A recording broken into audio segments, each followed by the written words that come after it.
Good evening, everybody, and welcome to another Tuesday night edition of everybody's favorite raunchiest podcast out there. It is Gaming After Dark with Noof Nukem and friends. I am your host, Mr. Boom Boom Kaboom. Noof Nukem is in the room. Standing by with me is the one and only man who brings the common back to sense, and the man with the epic rants. You know him as Titan Drago. What's up, everyone? Public service announcement. I just beat Orcs Must Die 3 by myself. Granted, it was the easiest mode, but trust me, you're playing this game, you got to defend against these 4 different spawn points, and that's one of those games where you have to beat on the easy mode just so you can upgrade your traps and then you can beat the harder difficulties as you're unlocking new traps and leveling up your traps. So that was my week in gaming this week, and other than that, G Fuel. Boy, oh boy, I got a new flavor this week thanks to my amazing wife. She G Fuel had a buy one, get one free sale, and so she got me 6 new tubs. So one of those new flavors is an amazing flavor called Maiden's Blood, and it's based on that Resident Evil 8 game. Fucking amazing. Highly recommend. If you haven't tried it, do it. Awesome. How have you guys been? Yo, Meg, I think it's safe to say this is going to be an interesting and different show because Titan actually got through the first 3 sentences without issuing the word smite. Wow. Yeah, no kidding, right? Now it's Orcs Must Die. Everybody in the chat, just remember it's Orcs Must Die now is now the game to make fun of for the next year and a half. Speaking of making fun, and someone who certainly does that very well against Titan Drago is the middle-aged game guy who's standing by with us. And yes, it looks fresh off the exploits of Aloy in the backyard. Mm-hmm. Let me tell you something. Well, good evening, everybody. Good evening, Noof, Titan, and of course, Spooky Sproket's here. And guys, we got a hell of a show for you guys tonight. But yes, I got to tell you, how embarrassing it was filming that video. And I had my wife filming it, whatever, and people are out walking their dog and shit, and they're sitting there going, "What the fuck is this guy doing right now?" And I'm just crouching in the long grass with a bikini on. It was it's pretty damn funny. But anyways, we got a hell of a show for you guys tonight. I'm super excited to be here. Everybody in the chat, you guys are awesome as always. And let's get right into it. Oh, we will get right into it. Now, this man has been a community member for quite some time. I've seen him in numerous podcast chats. He's active on Twitter and just recently made a series of fantastic videos lambasting fanboys and telling it like it is. And God damn it, he speaks his mind and he speaks sense. It's true. It's true. And he's also, I guess, romantically linked with a fantastic young lady by the name of Trinity Warrior, who we go back a long time in this gaming streets. She's a phenomenal streamer, and she's certainly a fantastic community member. So we're going to welcome for the very first time ever on Gaming After Dark, it's Spooky Sproket. Hello. How is everyone? How is everyone from the land down under? It's an absolute pleasure to join you 3 gentlemen. It's a pleasure to have you here. And like I said, I love the Aussies, and his accent always kills me, man. It's awesome. So it's going to be a good show. We're going to have lots of good topics to get into. As the title says, we're going to talk a little bit about Double Fine and the reaction we're getting to Psychonauts. COD, Call of Duty, Vanguard was officially, sort of out in the wild, and we saw some footage of that. We're going to see how the panel feels about the latest endeavor. Will it be a hit or miss? And we got a few other things we're going to dive into too, like Halo Infinite, its release date, and things like the new console and controller launch as well. So let's dive right into it. Let's get into the show, and let's get into our fantastic chat who is here. First guy swinging into the room is the old reliable himself. It's Spider-Man 356. What's up, brother? Doggy Dog, second in the house tonight, fresh off of the Retro Renegades podcast. Congratulations to Jay, Graphic God and company of Retro Renegades, finally hitting that a phenomenal 1K mark. Now those guys can get monetized, and they deserve it. They've been grinding, and it's good to see our brothers over there finally get some recognition and start to build that podcast. They're a great group, and they have a lot of fun, and it's just a nice change of pace for sure. Outside of Doggy Dog, who comes in, he also drops the first super chat of the night. He says, Noof, Mag, Titan, chat, I love you all. $1.99. Thank you, Doggy. We love you too, bro. You are a fantastic supporter. Yo, Mag, I think one of your favorites is back in the chat. I think you know who I'm talking about. Certainly is. Joe Dudmore is in the house. He is in the house. Crispy Bomb is here. What's going on, Crispy? Good to see you, man. Me and Crispy, we rolling some gears a couple weeks ago and having a great time. We definitely got some chemistry there, me and Crispy. Cyber Gunter's here. Lost Forever. Toolman. Fastback, our brother from the NLG podcast, is here with us as well. What's going on, brother? How are you doing tonight? Who else we got going on? Aaron Palaman. What's happening, Aaron? Good to see you. I'm not sure if you're a first timer here, but welcome all the regards. ACS Husk is hanging out with us. My best friend Ryan Galloway is in the house watching on the sidelines. What's going on? Casket Repair, Lost Forever. Great crew here. Princess Zelda, Jesse Darby. What is happening? I think I've just about caught up. Dre Venero is here. What's going on, Dre Venero? Casket Repair. I think I might have said that. Pure Flag Monkey. Yeah, I think I'm starting to repeat myself. Masshole is here. I knew I smelled a masshole. All right, let's go. All right, with that out, I think we basically caught up with the chat. Let's get right into it, guys. Iceman LMH, how you doing, bro? Good to see you. Hey, Dreadpool is working and lurking in the chat. What's going on, Dread? Good to see you. Yeah, let's just talk about the first topic. It has been the subject of a lot of reviews lately, a lot of really good press, which is almost surprising. I want to just say it's safe to say that Psychonauts 2, while it's getting plenty of praise, and so it should, it's a phenomenal game in every rights and regards, and you'll all be able to chime in on that. But you know, this is one of those, you know, when you look at all the acquisitions Microsoft made, all those studios guys, I think it's safe to say, like, Double Fine, while it was like, okay, that's a surprise and it's a good pickup, nobody really was kind of like, you know, beating down the house. It's almost like they're that dark horse, you know, the black sheep of the family, you know, that little studio that, you know, has tons of potential, but nobody's really giving them the credit they deserve. And perhaps because, you know, they've had a lot of different titles over the years that have been, you know, successful, but not big runaway hits, not these big budget, you know, that everybody knows on the tip of their tongue. As a matter of fact, you know, as proven the pudding, if you look at the original Psychonauts, a lot of people still haven't even played that game, you know, 14 years after the fact. Some people are just discovering it now because it is on Game Pass as part of the backwards compatible games. And now we get the sequel, which is better in each and every way possible than its predecessor.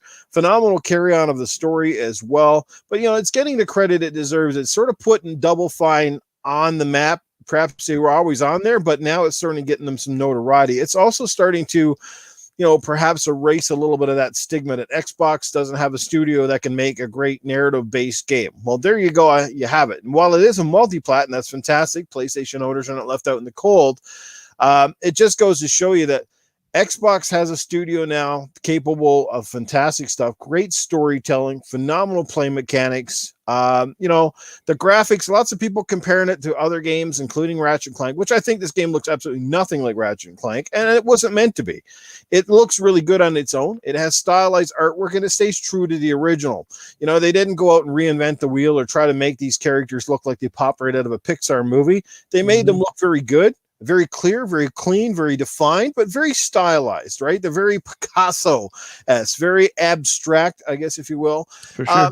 So, like I said, the game has a very unique style. It has very fantastic controls, lots of mental health sort of issues, and the levels are based upon various characters in the game and the stuff that goes through their minds. So how do you guys feel about Psychonauts? Obviously, I pretty much summed up. I think the game is absolutely stunning. It's phenomenal. I'm loving every minute of it so far. What I've seen on social media has been very positive. You do have, of course, the idiot review bombers again, if you guys, and you might want to weigh in on that as well. If you look at the critic scores, they're well up there, very high 80s, some even almost in the high 90s. And then you got those shitheads review bombing. And of course, the Xbox version getting the lowest scores. Like, go figure, right? So how do you guys feel about Psychonauts? And you think it might finally sort of erase that little bit of a narrative that has been kind of hovering around Xbox? Not only the Xbox got no games, but, you know, Xbox can't make a good narrative or a platform or anything else. Who wants to take the floor on this one? Maybe you want to go, Meg, since I know you're a big fan of the game. Yes. First of all, I got to say it right now. It is absolutely my game of the year, hands down, so far. Because, you know, there's still games coming out in the fall, okay? We still got Far Cry 6 coming out. We got Back 4 Blood coming out. But you know, the thing is Battlefield, whatever else, and Dying Light 2. Now, here's the thing.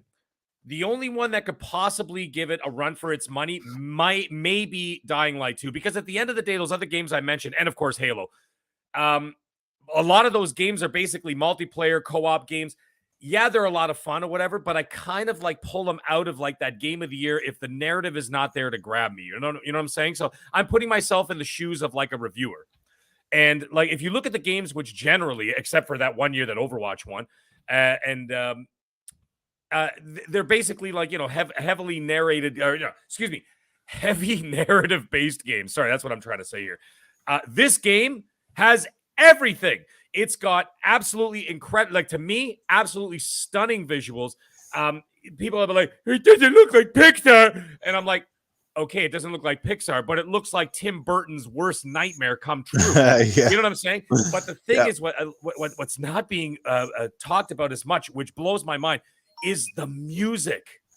The music in this game is fucking phenomenal. And I mean, it is absolutely top notch. The other thing is the level design, especially when you get into those later levels. Some people are already talking about it in the chat, like that the 60s, 70s flashback one. There's a couple the alcoholic level and stuff like that.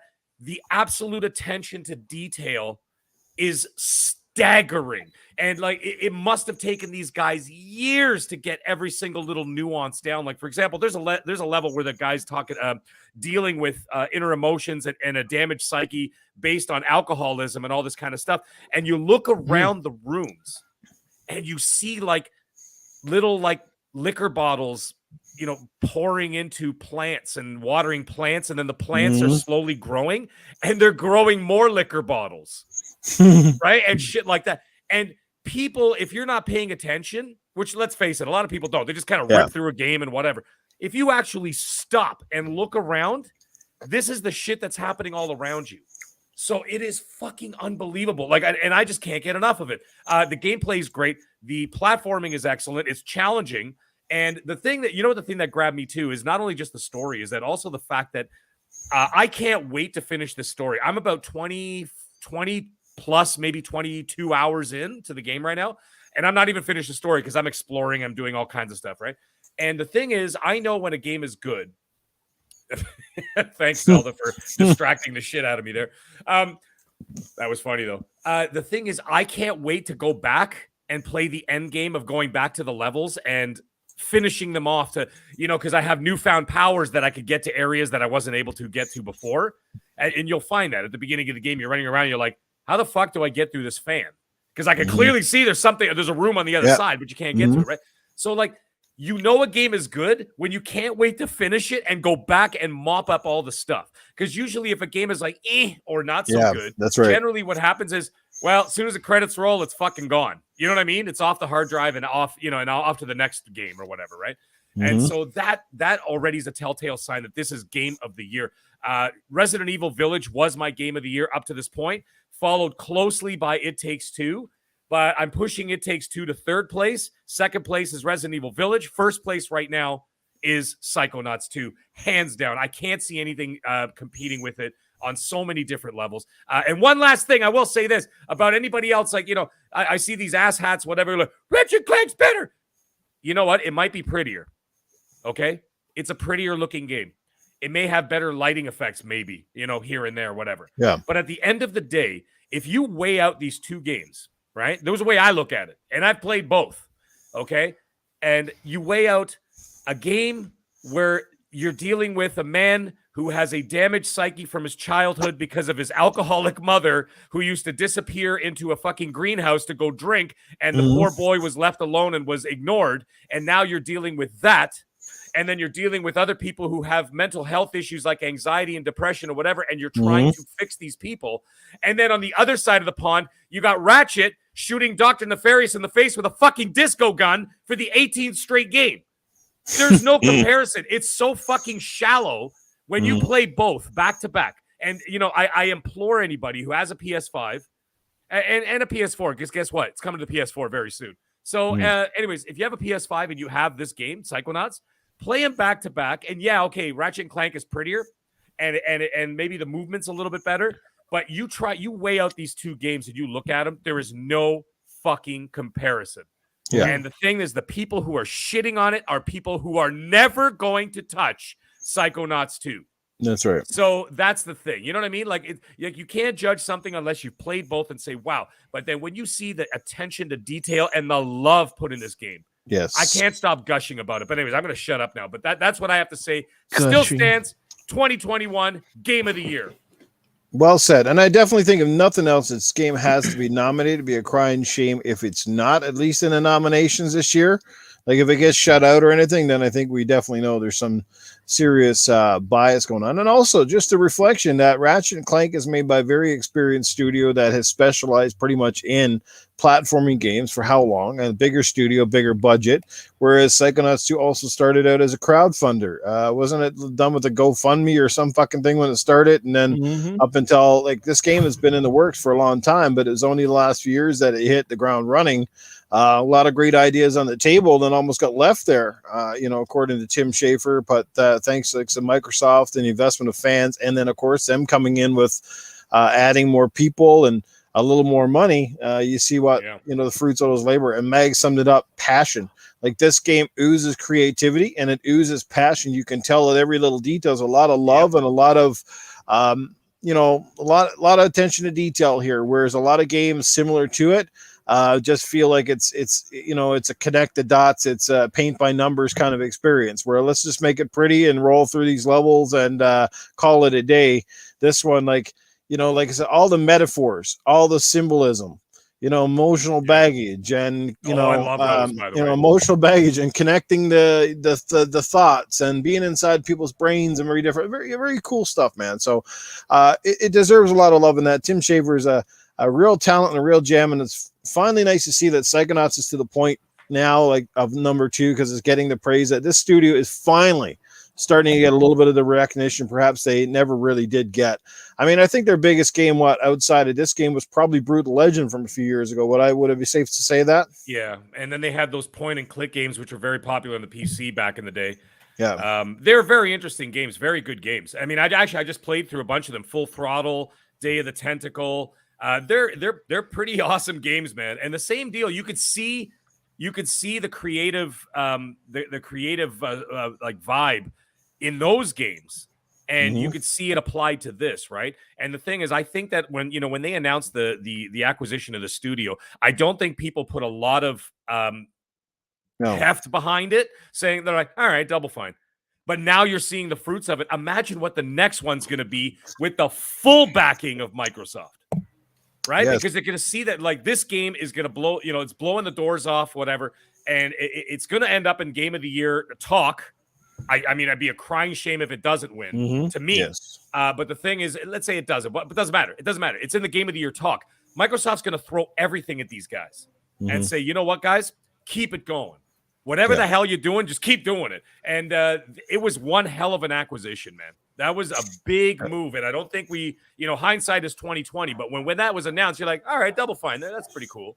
But now you're seeing what's coming, and you're like, wow, I can't wait to see what's coming next. Well, speaking of Psychonauts, let's bring in Titan Drago.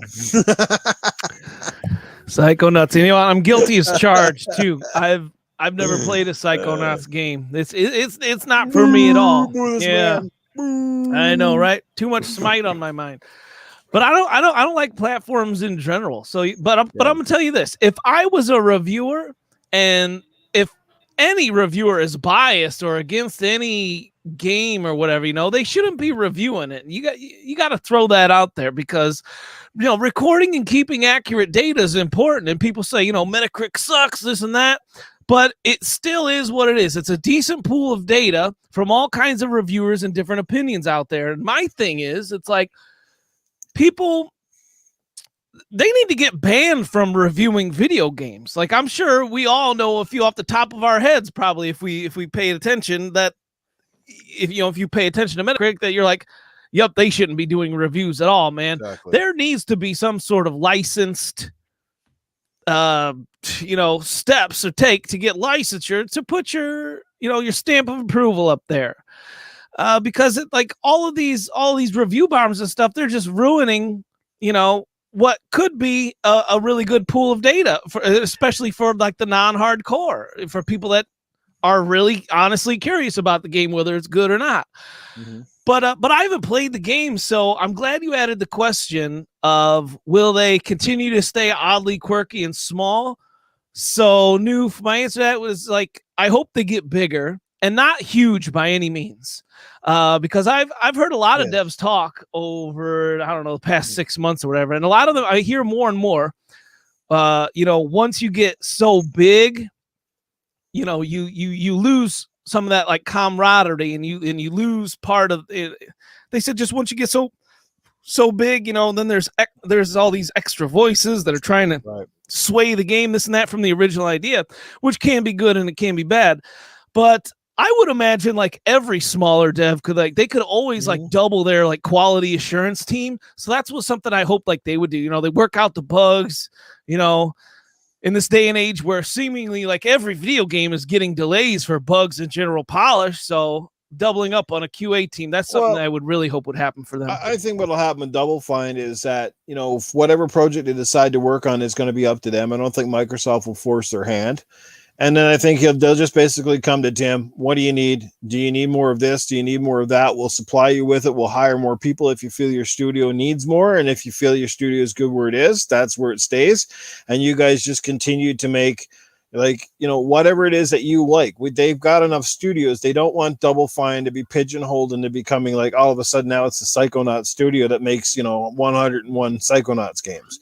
They're gonna have a chance to stretch their leg. I'm sure, with the success of Psychonauts 2, hopefully it's successful, at least commercially, and I think it will be that, we will perhaps see a sequel, and it won't take 15 years to get there. But I think that Microsoft will definitely give them a lot more free reign because they got so many other studios to lean on for different things.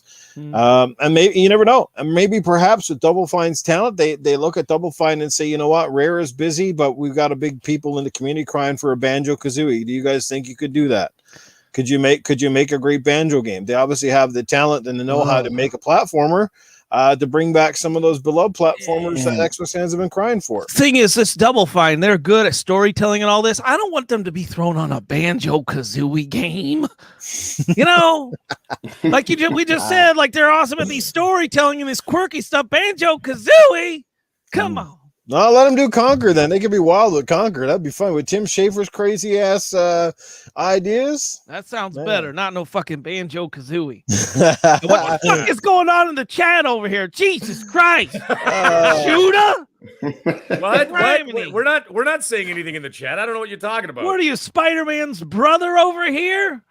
Papa Woody comes in. Papa Woody's coming in loud and loud with $5 in the super chat. As far as I've heard, Double Fine might be turning into 2 or 3 teams. That is a possibility, indeed. So that would be cool if it was. So yeah. So thank you, Papa Woody, for that. Hey, the Rockin' Warrior Gamecast. Trinity is in the house. Saying hello, what's going on, Trinity? And Spooky's about to have his say on this matter right now. Spooky, how do you feel about Psychonauts 2, man? Is it do you get a little woody playing this game? Is it not your cup of tea? Personally, I've only just started it, but I played through the first one when it first came out, and I enjoyed it because for me it's very Tim Burton-esque. The whole world, the characters, the story, it just all seems like it's come out of his mind. So I actually really enjoy it. I don't get the wank stains out there that are, bad mouthing it, and trying to compare it to Ratchet and Clank. Like, they're 2 very different games, using different engines, of course, as well. And the thing I like about Psychonauts is, like Mag touched on it, for those out there, with mental health issues, depression, suffer sadness, all that type of jazz, it's all incorporated in the game as it was the first, especially like with the depression and the expressions of the depression and sadness in the world. So I like that about that. And again, that comes back to, it's got a similar design to me. Obviously a little bit more like cartoony wise, but like Tim Burton's sort of Nightmare Before Christmas type of world, which by no means is like a Pixar movie or anything like that either. I actually think it's a really good platformer. I think it was a really underrated buy because I think they have a lot of talent amongst their small team. They're a small team that kind of reminds me of the small team that's behind a different game altogether, but Stalker 2 and the Stalker series. That's quite a small team too. And what some of these small teams are able to do and bring out games that can compete with, say games that are made by larger teams is just phenomenal. And I think, they're a very underrated team. But I think big things are in the works now that they're under the Microsoft banner, and they'll have that funding. And if what was said in the chat's true, if they're going to add some people there and split them into 2 or 3 teams, they could be working on multiple projects at the one time. So that's a bonus as well. How do you guys feel about the fact that this game has come out and I haven't really seen the internet on fire with like, oh, this game is buggy or this game crashes or this game, this, that, and something else? Like, finally, after how many times a game that doesn't come out and feel like it's actually completed and finished and fairly polished. How do you guys feel on that side? That in itself is impressive now. Yeah, and no day one patch either, as far as I knew. I didn't see a day one patch. I didn't know if it did either. Yeah, I pre-downloaded it, and when I woke up in the morning, it was just ready to go. So I just turned it on, and off we went. So I didn't notice any I didn't notice any downloads or any No, there still hasn't been one yet either. So that's there you go. And the game's running brilliant, so I'm not having any issues with it. Now, when was the last time anybody remembers that? Yeah. Wow. I don't know, man. They should get a pat on the back. That should be an award category of its own this year. Games that don't run like fucking shit and give them nominations. It Takes Two would be another one that came out nearly flawless.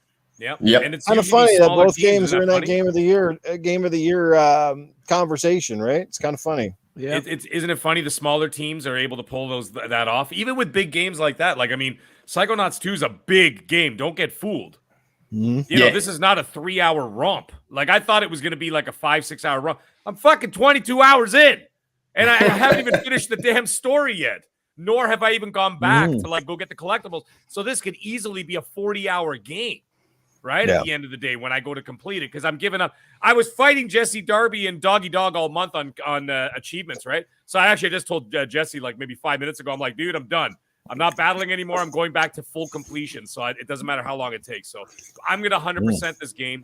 And so it's probably going to take me like 40 hours. So, shout out to Gaming with Ripley when it comes to achievements. I was just saying this to the boys on Community Game Night. I was looking at achievements, and I mean, some of you guys are high. Meg, you're pretty high on my list, but Gaming with Ripley, when I last looked on Saturday night, he had 23,000 achievement points this month. Fuck that guy. I had 17,000. That's like I got 17,000 this month, and I thought I was like the king of the world. And then all of a sudden I'm looking, I'm like, what the fuck, man? I'm number 5. I get a couple thousand, and I'm like, oh, I'm number 95. Yeah. Like, what the fuck? You know what you should do? Block everybody on Xbox so you win every month. So even if you only get 5 achievement points, you're like, I won. Yes. Oh, I just don't know how you guys do it, but kudos to you. Holy fuck. No, it was a 1-month thing. That was it. I'm back to full completion so that I could take my time. Like Assassin's Creed Valhalla took me 170 hours to 100% it, right? You're not going to be winning any achievement awards that month. You know what I mean? Like when you're putting 170 hours into a game, right? So yeah. So I have to go crash my motorcycle to get some time off work. Yeah. Oh shit. So there you go. And I love it when Spooky says wank stains. It never gets old. Damn community is full of wank stains. God damn it. Oh, he's had some epic fucking videos about these wank stains. I loved every word of it. So true and very to the point. And he's true though. It's fucking true. These guys are just that's all they do. Fucking day in, day out. There's never anything positive. Can't compliment it, Yeah, what? That's all they do. They just whinge. So I went out to my local shop and I bought like really big packets of nappies and a whole heap of bottles for them all. And I'm just going to pass them out to every Karen and every little baby out there. That would be funny. You're going down the street, you should make a YouTube video like that. Every time you hear somebody bitch, it's a nappy and a bottle. And then walk away and you'd be like, what the fuck was that all about? You're like, you wank stain. Oh fuck, that would actually be quite funny. Oh shit. Any further thoughts though on Psychonauts? Just the impact it's having. Any more thoughts on that? No, well, as I said, I have to agree with Mag too. Like, it'd be a crying shame if it wasn't at least in the running for Game of the Year. Yeah. Like I haven't, by no means I'm not as far into it as what he is, but just from what I've played from now, like what I'm up to now, it's got to definitely be up there because just the storytelling is amazing. The graphically, it's amazing, and I'm not comparing it to any other game. It is its own thing and its own design. Everyone is sleeping on my Game of the Year. Freaking Orcs Must Die 3. Shut the fuck up. Like, nobody cares. I had to beat the goddamn campaign by my fucking self because no one's got the fucking because game. nobody else wants to play It's too bad you got no friends, Titan. Jesus. Finally.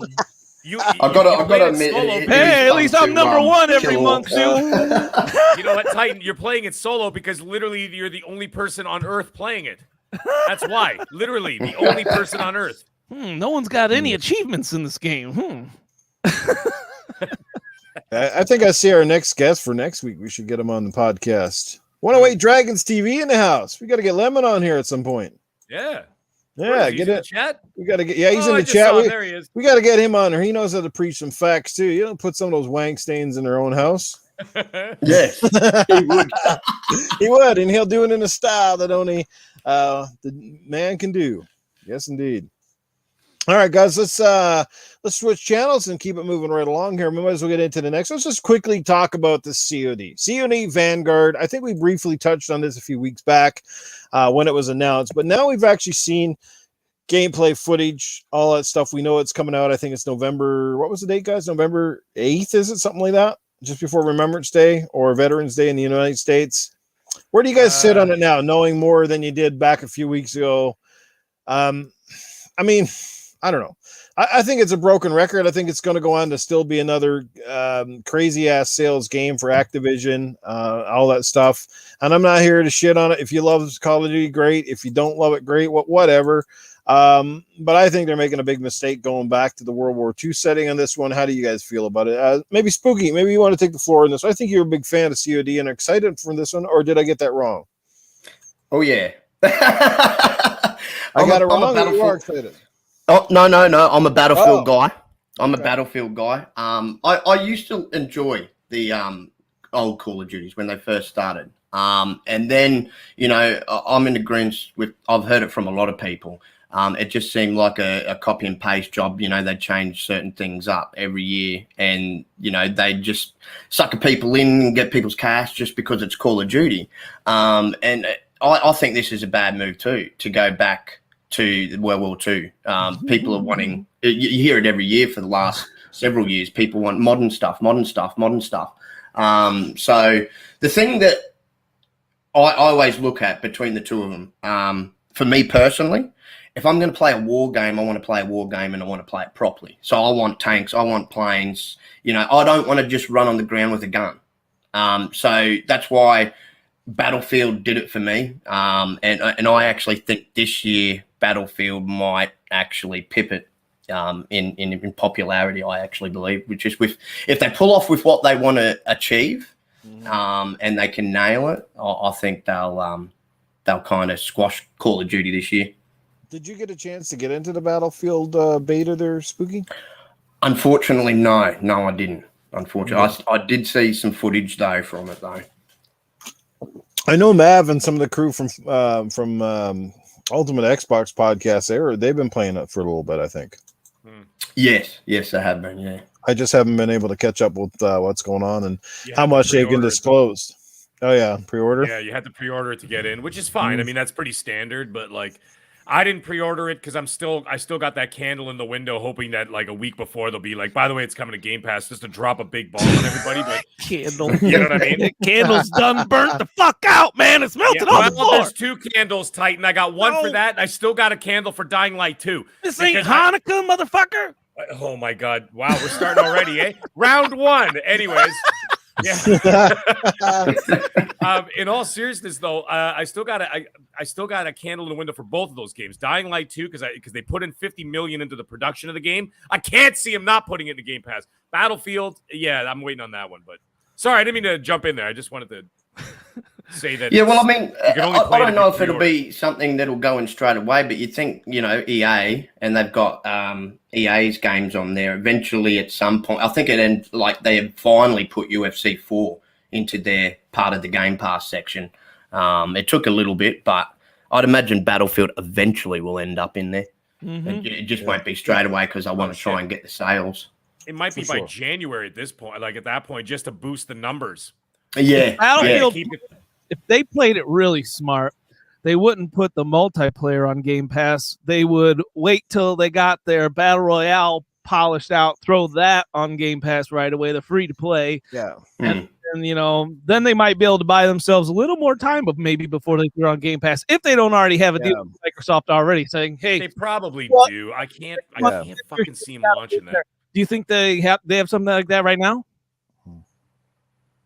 Possibly. I mean, there has been other games that right at the last minute they've turned around and go, yeah, Game Pass, right, and then they've gone in there. Well, so Outriders, it's possible. Outriders, and MLB The Show was within the week of the release.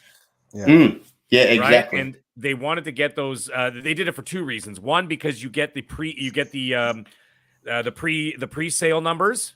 Right, so you get the people who already bought the. So they have a gauge of how many people were going to purchase the game, and they could use that towards the money that goes towards the publisher of the game. Right, like Xbox or Microsoft has to pay the publisher X amount of dollars based on how many potential sales the game could have done. Right, and then on top of it, you're going to have the people that who pre-order and whatever else that they're going to get that money too. Right? Mag is seeing fucking candles from fucking dying on that hill, with me a while ago about Game Pass, earlier on in the year, and he's just waking the fuck up seeing candles right now. It's really funny with these two companies though, because I'm correct me if I'm wrong, guys, but when Call of Duty went back to Modern Warfare like a few years ago, and that was obviously a huge success for them going back to that, because they did World War II and then they did Modern Warfare, right? So if I'm correct, when they did Modern Warfare, didn't Battlefield at the time, that was when they did Battlefield 5, correct? Yes, I'm pretty. So Battlefield 5 going up against Modern Warfare, or was it Battlefield 1? No, hang on. Shit. One or the other. I can't remember. Because I know it was like when one person went modern, the other person went sort of old school, and now it was Battlefield 5, and it came out in December. No. Battlefield 5 came out when Black Ops 4 came out. Oh, yes. So it would have been Battlefield 1, yeah. Yeah. Because I remember when I actually called, because I bought Black Ops 4, and I played it for 30 minutes, and this is where I remember why. And I called the Microsoft support or whatever, and I literally said this to the girl on the phone. She's like, "Hello, Microsoft service. How are you?" And I'm like, "Yeah, hi." I'm like, "I just bought this game, Call of Duty Black Ops 4." And she goes, "Oh, yes, I see in your history." I'm like, "Can you remove this pile of shit off my hard drive instantly?" I swear to God, I said that to her. And then she was like stunned for like 15 seconds. And then I'm like, yeah, no, I'm not kidding. I said, replace it with, put that money towards Battlefield 5, because Battlefield 5 hadn't come out yet. Mm-hmm. So I ended up doing that. So yeah, that was the year it came out. So yes, you're right, Noof. So it went Black Ops 4, then it went, they went with Battlefield 1 a couple of years earlier, then Battlefield 5. So they went World War 1, World War 2. Now keep in mind, Call of Duty did World War 2. I think it was the same year or the year before Battlefield 1. And now you fast forward and they're going back to fucking World War 2 again. Yeah. I mean, I know there's a lot of historic battles and lots of, it resonates with gamers. I get that, because it's based on actual, events that happen and realistic weaponry and stuff like that. But, like they've done it to death now, like between both companies, they've all sort of been there, not to mention there's been other World War games as well. And it's just like, when you've played with other games, you played the Modern Warfare stuff, and you want to really go back to guns that got like 6 bullets in a chamber and they're fucking bolt action and they're slow as shit. And, and it's the same old, you're going there and you're fighting the Nazis and you're going there. Like, it just gets old. And I'm really shocked that they would even try to go back to that. Like, whose idea was that in the boardroom? Like, do you guys not check with the fans? Because to my knowledge, at least the fans I'm listening to, it seems like the majority, and I would say even with this chat, are pretty disappointed that they're going to go back to that setting again. I mean, maybe like after 7 or 8 years when there was a gap for a while when they didn't do World War, and people were like, man, I kind of wish you'd do World War. But then, and you got one doing it, and the next year the other guy's doing it, and then they go back and forth. Yeah. All of a sudden it's like, it was literally 4 in 6 years, Noob. And that gets old real quick too. Dude, I think if you're going back in time, you got to introduce some kind of alternate timeline. I feel like you gotta shake it up when you go back in time, because it's been all played out. All right, we've seen all the we've seen a lot of customization, especially in like Battlefield 5, or at least, you know, I don't even know if they ever came around to fixing that trash game, because I remember when it came out, that thing was just a shit show. You know, the thing is, there's so many conflicts. I mean, it's sad to say, but there's so many conflicts around the world happening right now that they could cover anything. And they could have games for the next 20 fucking years based on what's happening right now. And like, the thing is, I understand, like, they keep doing this thing with the gimmicky shit. It's like, okay, well, now we're going to do modern stuff, but slightly in the future, like the Battlefield thing. I'm going to play Battlefield. Obviously, I'm not shit talking it. I'm just saying, you don't have to add robotic dogs and all this bullshit. Just give me fucking guns that are out now with guys running around now. There ain't no fucking guy in Afghanistan running around with a robotic dog. Yeah. Okay. Well, what about a Call of Duty game that's based around, say, a terrorism ring that spries up in the United States or in North America somewhere, and you're battling these, like, you know, these terrorist rings that, you know, aren't easily identifiable as regular soldiers, you know, but they're everywhere and they're causing havoc in the world. You know what I mean? Right. And you got all these undercover guys, and you got the special ops forces teams going in to penetrate these, you know, something like that. You know what I mean? So, and I mean, they've got other little wars from history too that, well, little in comparison to a world war. I suppose that they could look at, you know, incorporating too, from Vietnam to when they were over there fighting Saddam and stuff like that. Exactly. That little war. So exactly. There's options. There's options. So many things that they could be doing. Like, and it's just like, you know, at some point you just got to say, guys, come on, man. Like, you got to, you know, like I was just saying, you put 4 period pieces in 6 years. You had Call of Duty World War II, Battlefield 1, Battlefield 5, and now this, right? And so you'd like Jesus, enough. And it's like, the thing is, you get like, oh, there's lots of stories in there. And there are a lot of stories, okay? But the problem is, it's the same fucking thing every time when they get into these games, and you've got the same music, like the fucking the World War II trumpets. It's like up in the Appalachian Mountains in World War II as the Nazis came over the village. You know, and it's just like, fuck, we've seen it 100 times, man. Like, it's not any different. It sounds like the music from Captain America. Sanitator. Yeah. I'm gonna. It's like, fuck, man. I'm tired of shooting a Gruyere. I can't. You know, 20 years, I still don't know how to pronounce that fucking gun. Gruyere. The Gruyere, whatever the fuck it is. Anyways, I'm tired of it. You know, someone said, I think it was Infinite, said, you know what? Battlefield Vietnam, a real Vietnam one. In the jungles. Imagine DICE doing that shit with the vegetation and the fucking fox. Yeah, I was going to say, could you imagine if they did it right, and you had them walking along with their boom boxes, you know, smoking their marijuana, and then you got to try and shoot while they're half stoned. Yeah, man. You have the crazy little jungle fuckers coming out of the trees, like, what? There's so many stories that are happening all over the world that we could use regular guns. With regular weapons, with regular guys, you know what I'm saying? Like, I'm not regular guys, you know, these guys are fucking Marines, but I'm just saying, like, you know, they're top at the top, but I'm just saying, like, and that would, you know, catch on to you more, right? Because it's like happening currently or whatever. It's hard to kind of. Sorry, go ahead, brother. It's hard to kind of take yourself out of your shoes and put yourself, you know, in World War I and then World War II and then in the future, and you're all back. Thing is, I'm gonna give you guys the name of a level, and you guys, I'm leaving it up to you guys to answer me why there hasn't been another since. All right, the level was called All Gillied Up. Okay, where's the sequel or retake? You know. Yeah, you're talking about the sniper mission from the original COD 4 when you're crawling through the grass. That was a wicked mission. That was the funnest. It was the best time I ever had on any Call of Duty or shooting campaign. Yeah. All right, because and you could do it co-op, and that was freaking amazing. Like, they need more levels. Shit. Yeah, they need more levels like that, man. They do instead of just straightforward run and gun, that sort of shit, and the set pieces. And taking you from like one team to the next, that shit's a terrible idea. Like, you can't even get into the fucking game that when they do that. True.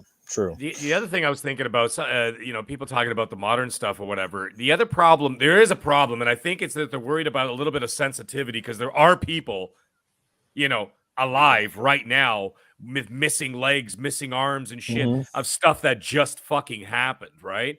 And you look at what just happened in Afghanistan last week with the suicide bombers and stuff. There'd probably be a lot of sensitivity to it, so they're probably dancing around it. Like you can get away with Vietnam now because most of those people are getting into the point where they're no longer in social media. Like they're all a lot of them are in their 70s and 80s.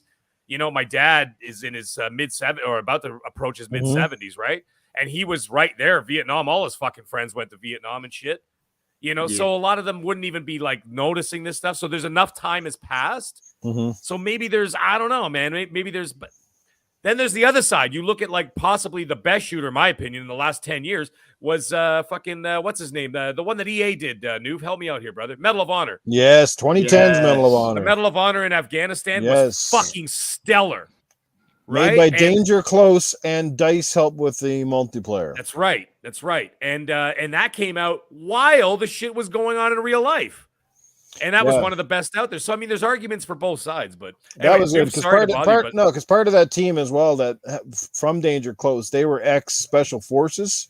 Yeah. And they helped make the game, and they actually, like, a lot of those missions were based around stuff that those fuckers actually did. Can you imagine that shit, man? And I love that. Like, especially toward the end, you're getting up in those fucking mountains and shit, and then all these guys are coming down, and it's starting to feel like one of those scenes out of those movies that they're based on.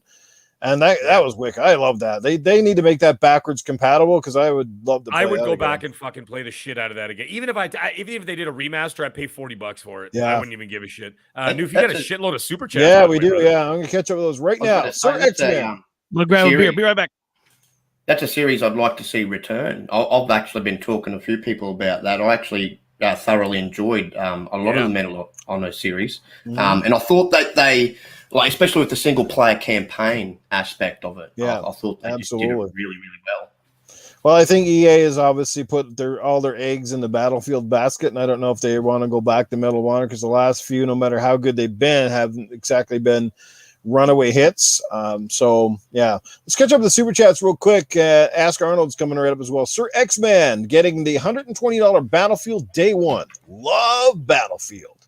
All right, moving on down the line. We got Gone Mad, who draws $5 in the super chat, says, screw the same BS, slight upgrade, money grab franchises. Couldn't agree with you more. Gone Mad. He's definitely not mad, though, is he? Infinite drops $5 into super chat. Let me say louder for us in the back. We need another Battlefield Vietnam. Yes, another guy who wants a Battlefield Vietnam, which would probably be pretty damn cool. There you go. I think we've caught up with the super chats. And all I'm going to say, like, I do love Call of Duty. I do have a spot for it in my heart. I think they have, like, the one thing they have is great mechanics. They have some great stories. Not all of their games have been trashed by any means. I think they're suffering from the sport syndrome of where they're putting out way too many too fast. People aren't even really done or fully completed with the other one, and then they bring out something new. Right now, they're getting people distracted because they're spending a lot of time with the Warzone and messing things up on the other side. I'm not saying anything bad one way or the other, but Warzone might be great, to each their own. Lots of people loving that, obviously, but it's like all of a sudden it's suffering from an identity crisis. And I personally think the best way for Call of Duty to sort of regain some of its former glory is, one, like Titan said, they need to start focusing on some great missions, captivating missions that were like that, all gillied up, or that had an impact. Like the first time you went through Modern Warfare 3, remember, and you had to do the one, wasn't no Russian, and you had to shoot up the mall, or the airport, part two, and it made the big controversy. But you know, while that, yes, I know what that did, and it stirred the pot. It was different. It was different in a sense that it took you to another angle.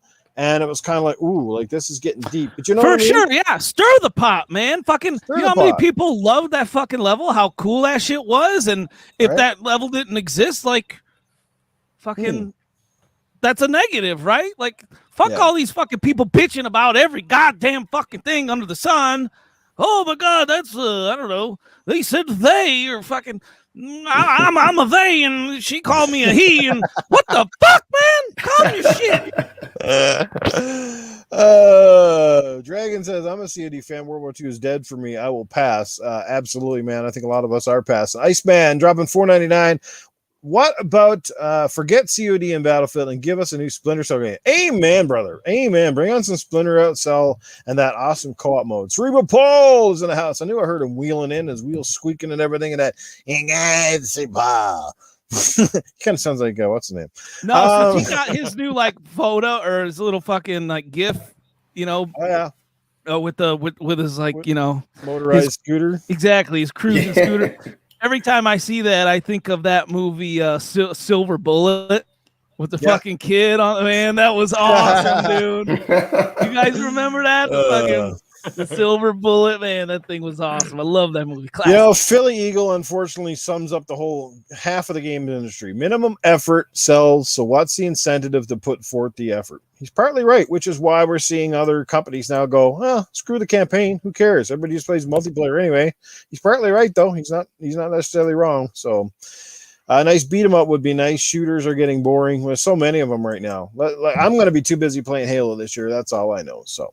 And then there's also another one I'm excited about, Insurgency Sandstorm. I don't know if anybody played that or heard of it, but I looked at it. It did not look me. It looked iffy. Yeah. Okay. I'm playing a wait and see approach with it myself. I've heard some of the PC crowd like talk positively about it. Like still saying it's got its little bugs in that, obviously, but I'll keep my eye on it. Perfect.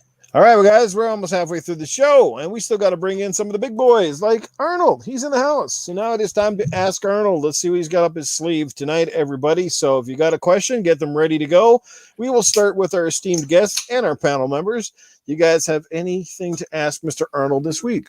Yeah, Arnold, if you were developing a Warzone campaign level, what are some key things that would be in that level?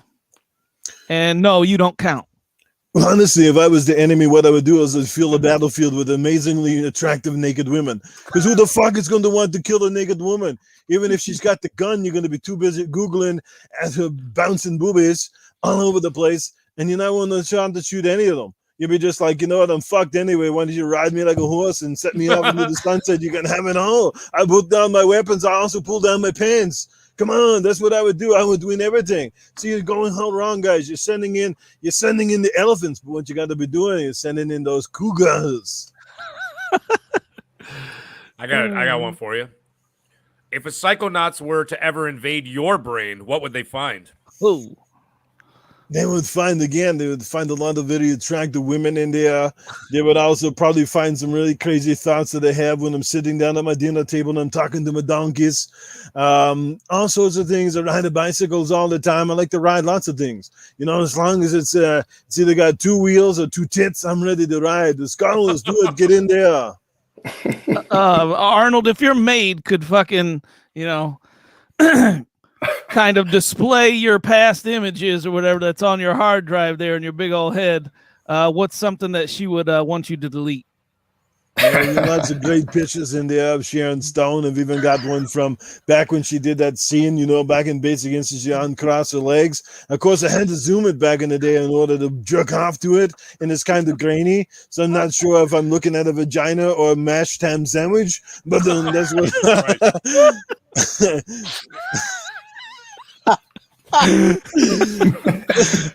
But then there's all sorts of crazy stuff. I can't even begin to describe it. You guys would be appalled, but I love it. It's there. I don't want anyone to look at it with me.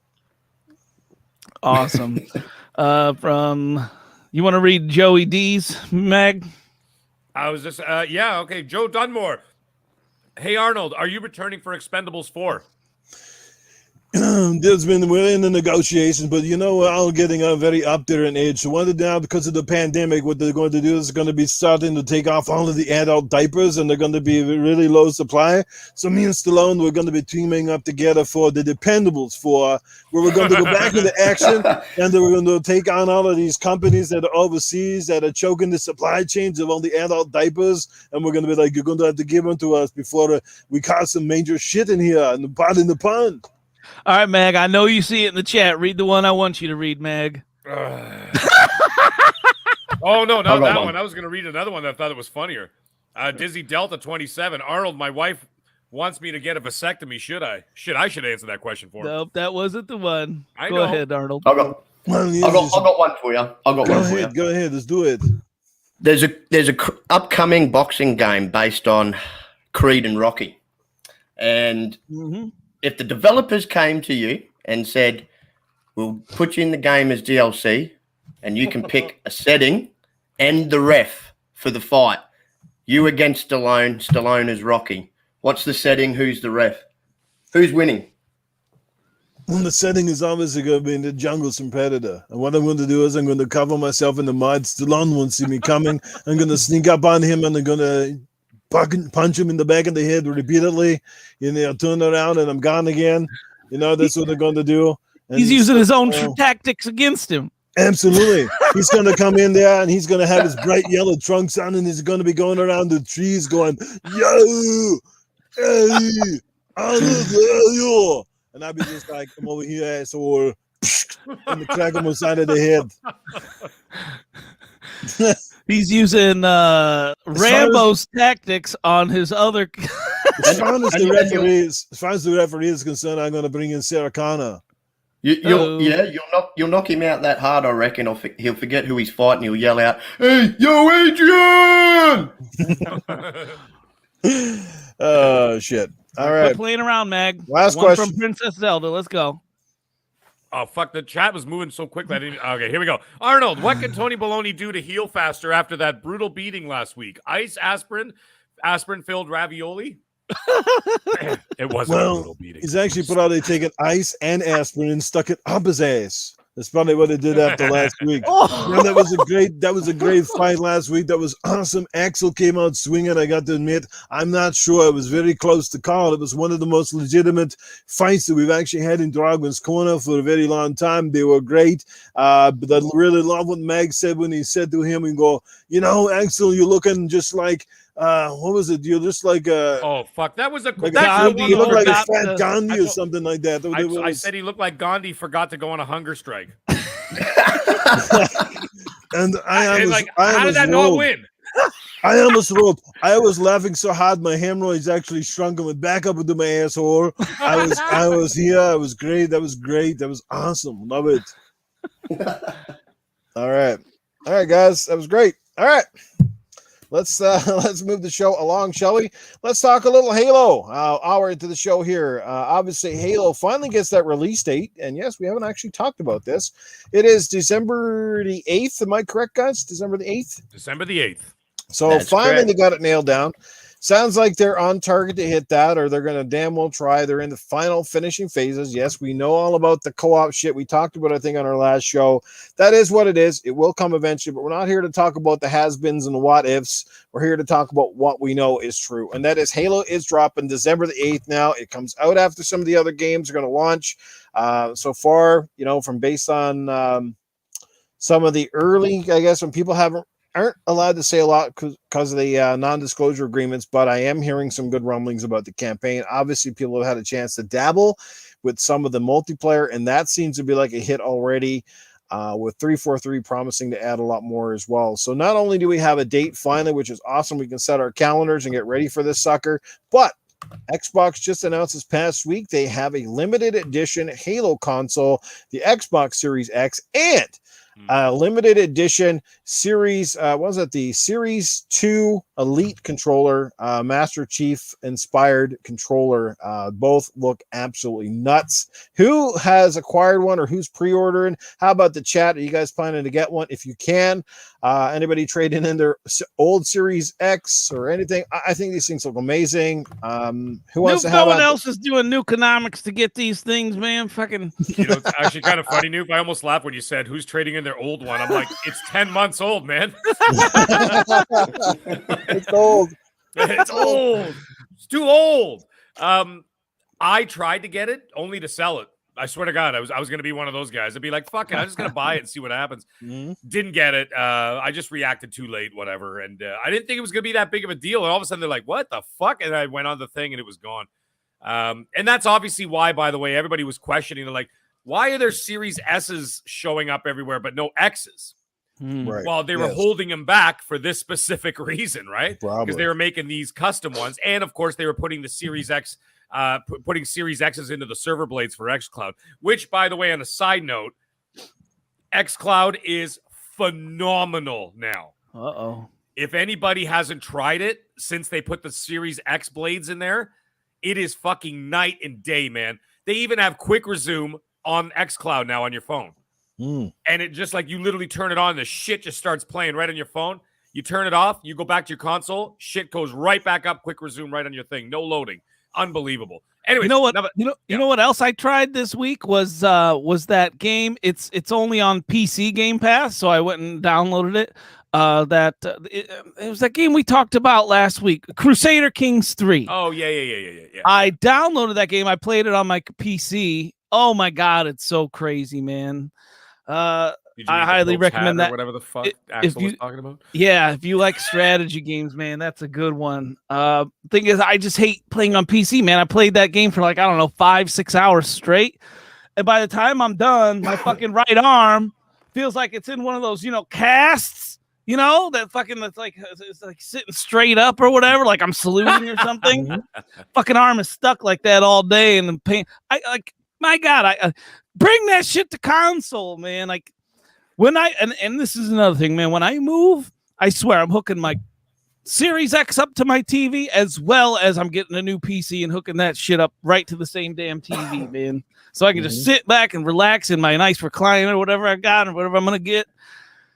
Because this fucking saluting shit from playing PC for hours straight, that shit's for the birds. I don't know how you PC players do it.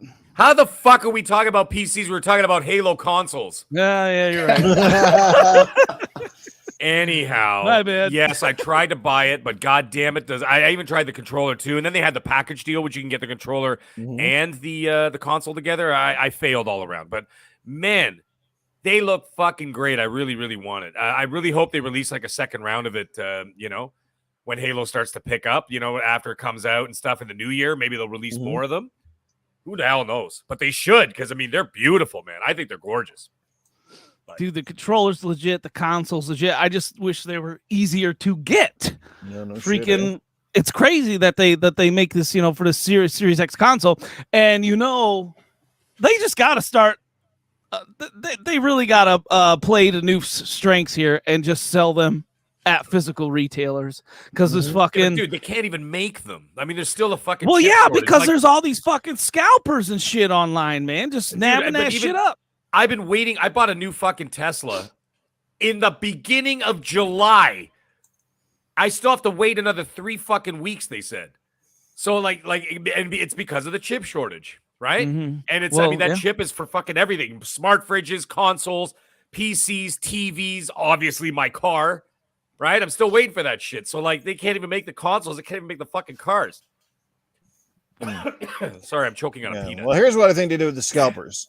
When you go online now, what they should do is perhaps, it's one code per account.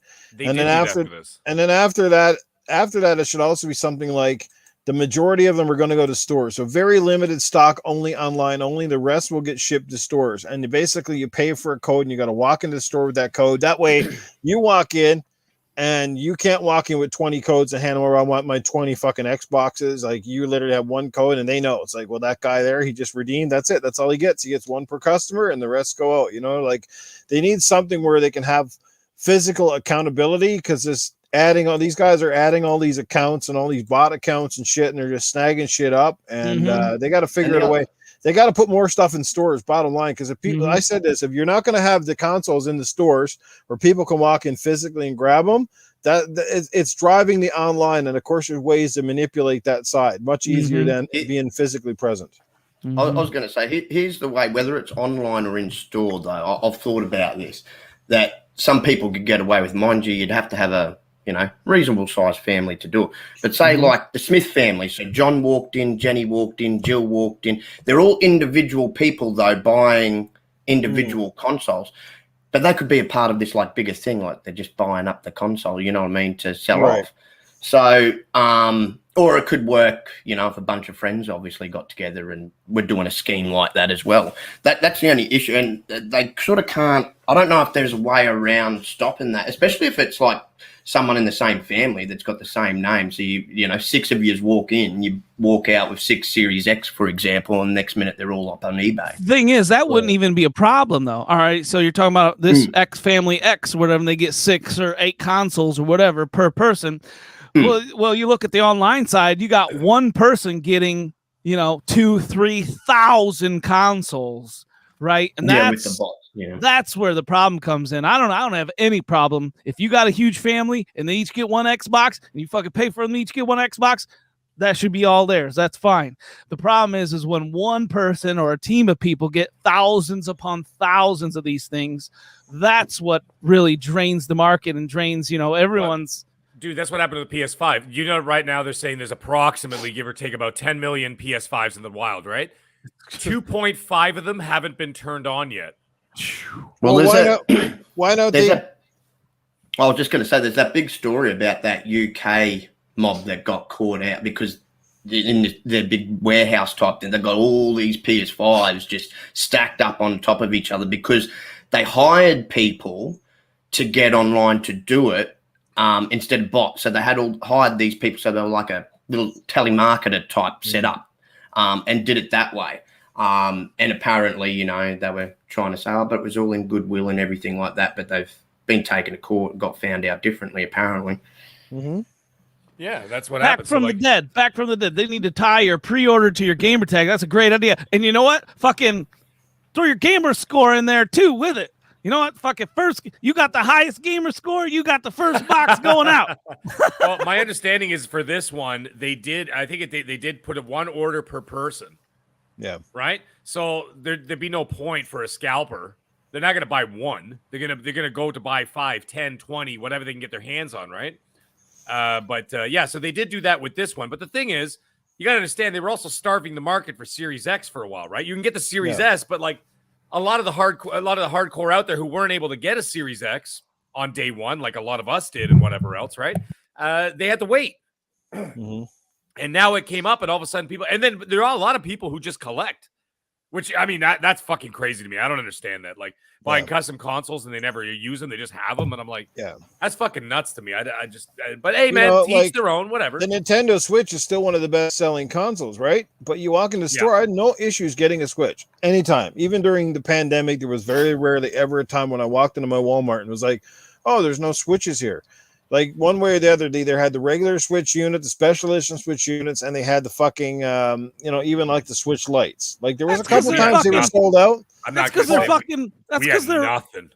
They're recycling old Nintendo Entertainment Systems and fucking melting it down, turning them in that shit. But the thing is, that's where you got to get. You got to have it to. Even if maybe they should stop making stop making them, but stop shipping them in little doses and just hold them till there's a fucking mass load to send to the stores. So each store is almost fucking overwhelmed with them to the point you could sit a pallet on the floor, you know. And then people are like, "Yeah, we can go down to the store and get it." Because as soon as that demand drops and people know I can walk into the store and have a reasonably good chance at snagging one, that will kill the scalpers. But until it's still going to be a fucking limited thing at the store level, the online is going to be just stupid for another while. And another thing, people got to stop buying them from scalpers, because as bad as the scalpers are, if you're willing to pay them, you're also part of the problem. You can't be that fucking desperate because you're paying them, and that's driving that market. That's why they're asking those prices, because people are willing to pay it. And I think that's absolutely stupid. Stop paying a bunch of people on my timeline and stuff, and friends of mine online and on Twitter and whatever else. They were trying to get one, so I tried, because for some reason it's easier to get these things in Canada than it is in the US, right? So I tried to get them so I could sell it to one of them, and I'd be like, "Hey, man, whoever wants it, first dibs, right?" Yeah. But I'm not gonna go buy a new fucking car with it. You know what I'm saying? I'm not that kind of guy. I just be like, "Hey, man, you pay the shipping, it's fucking yours." And, all the people that are paying the scalpers, they're just enabling them. They're like, "Oh, okay, well, they're gonna." There's idiots out there that are going to pay these ridiculous prices because they're that desperate. So we'll just keep doing it. You know, exactly.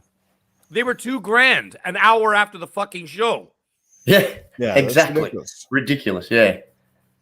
No. I mean, it is what it is. But Microsoft, Sony, Nintendo, between the three of them, they got to figure out a way including, you know, even like guys like NVIDIA and stuff with the graphics. They're having a problem with that too. The fucking graphics cards, people snapping those up, paying astronomical prices for these new TI graphics cards. Like, I don't know, man. There's got to be a better way. There's got to be a better system in place. This cannot be. I mean, obviously, the pandemic contributed a lot more to this than it would have in the past. So that is part of it. I know.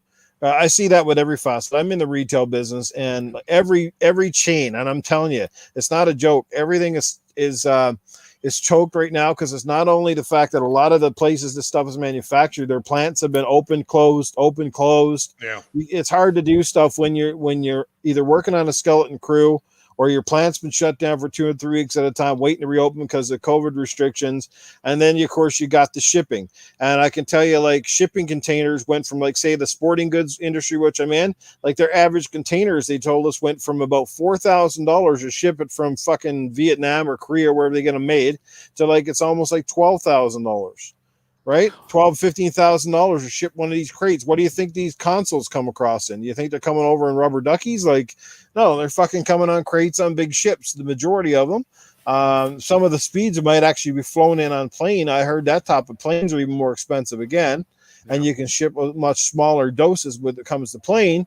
So it's every little bit of it's a cycle, and it's a vicious one. But again, as bad as the scalpers are, the people got to stop buying. Like, suck it up. I know it's hard. Everybody wants one, you know.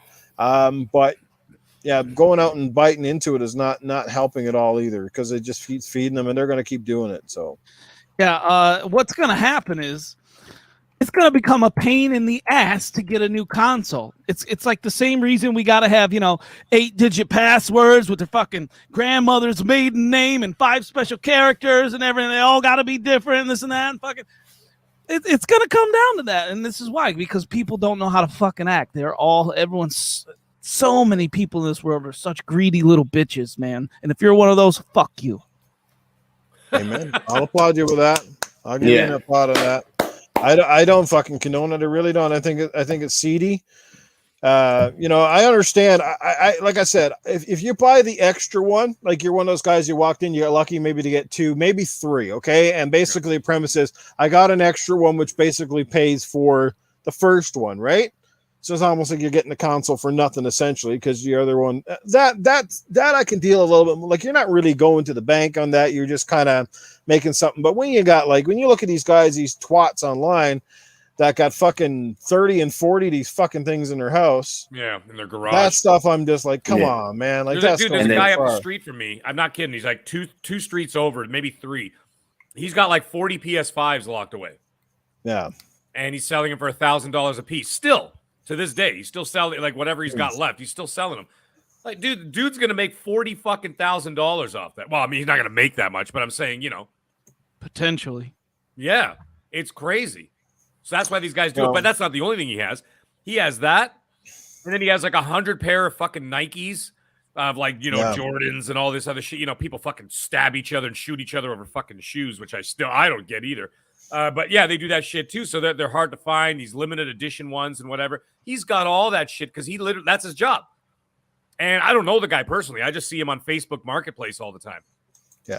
And he's like, he's just around the corner from me. And that's what he does for a living. It's fucking insane. He just preys on, people's weakness to not, I need this now.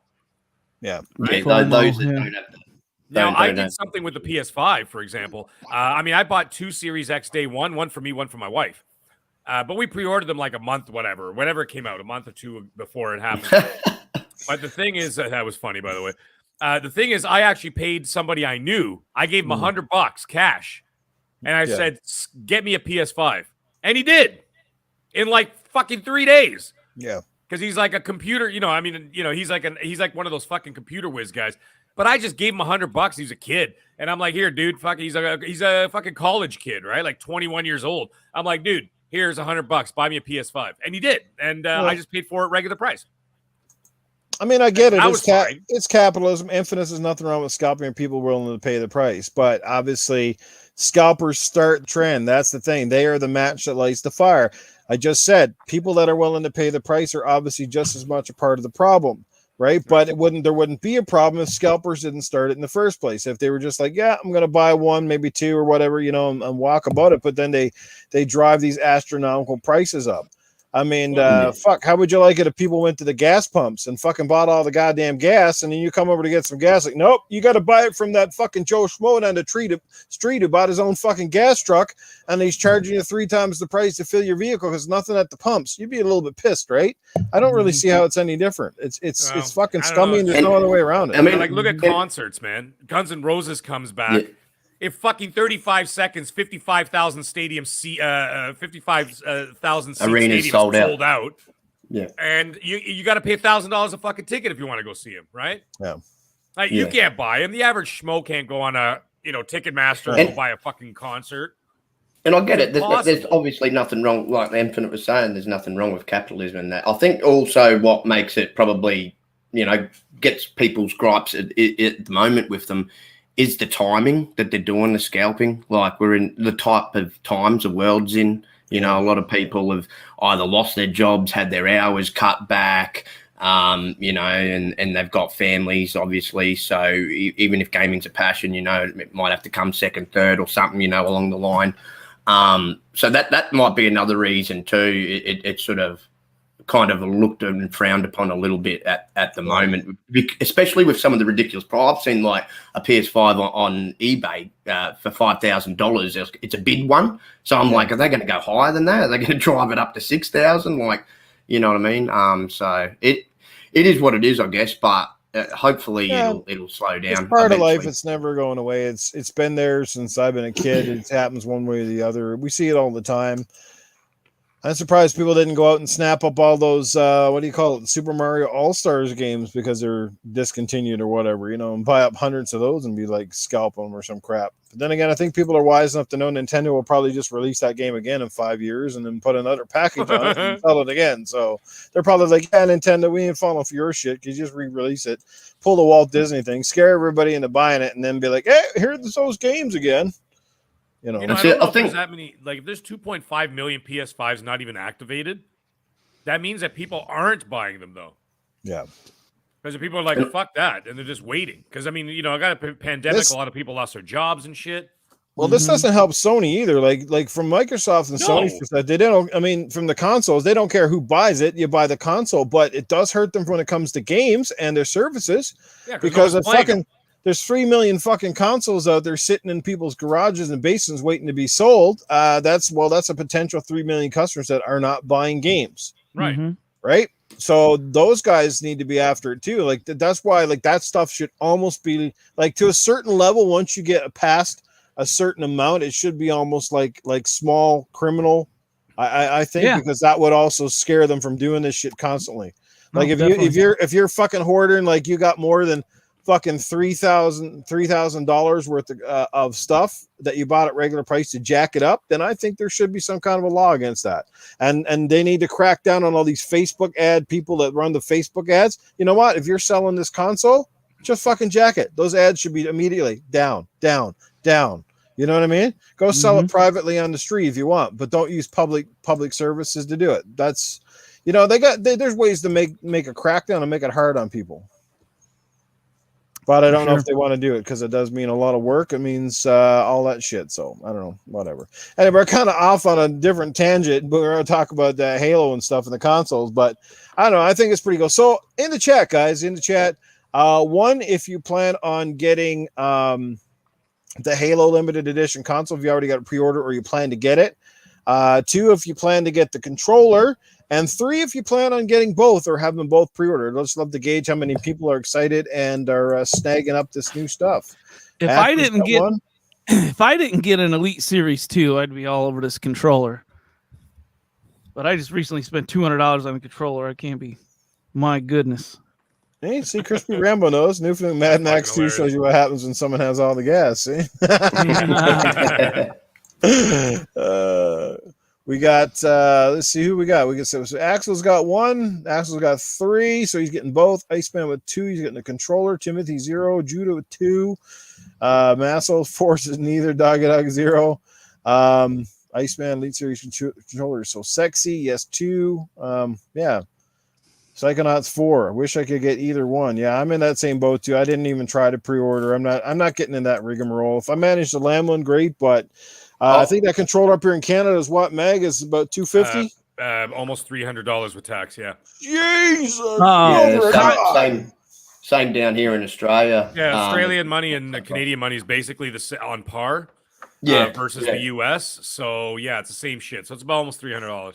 Jesus. Kyle O'Milo, you reminded me, if anyone in the chat or listening to this, not listening to this, on the replay, if you guys are football fans and you would like to do if you like fantasy football, check out go to my Twitter and check it out. And it's Axel123 or whatever the fuck numbers. Axel is trying to put this together. It's a bunch of people from Twitter trying to get a fantasy football. So if you're interested, let us know.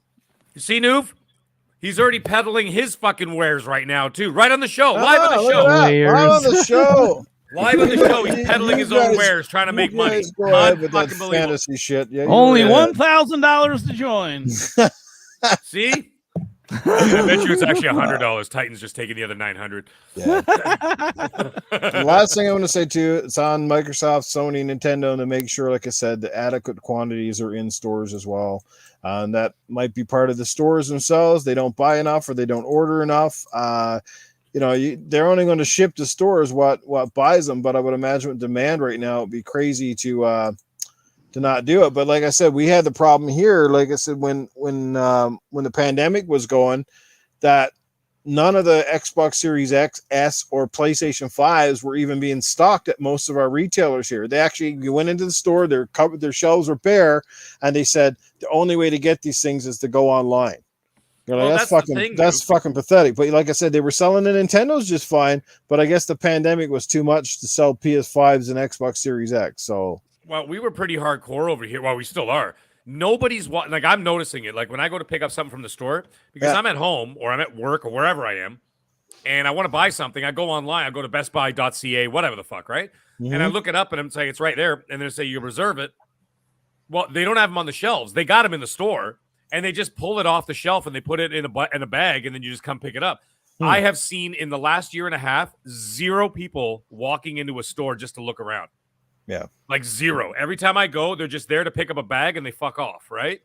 So that might be the new thing. Like I'm starting to think that these new stores, like walking in, unless it's like an EB Games / GameStop situation. Right.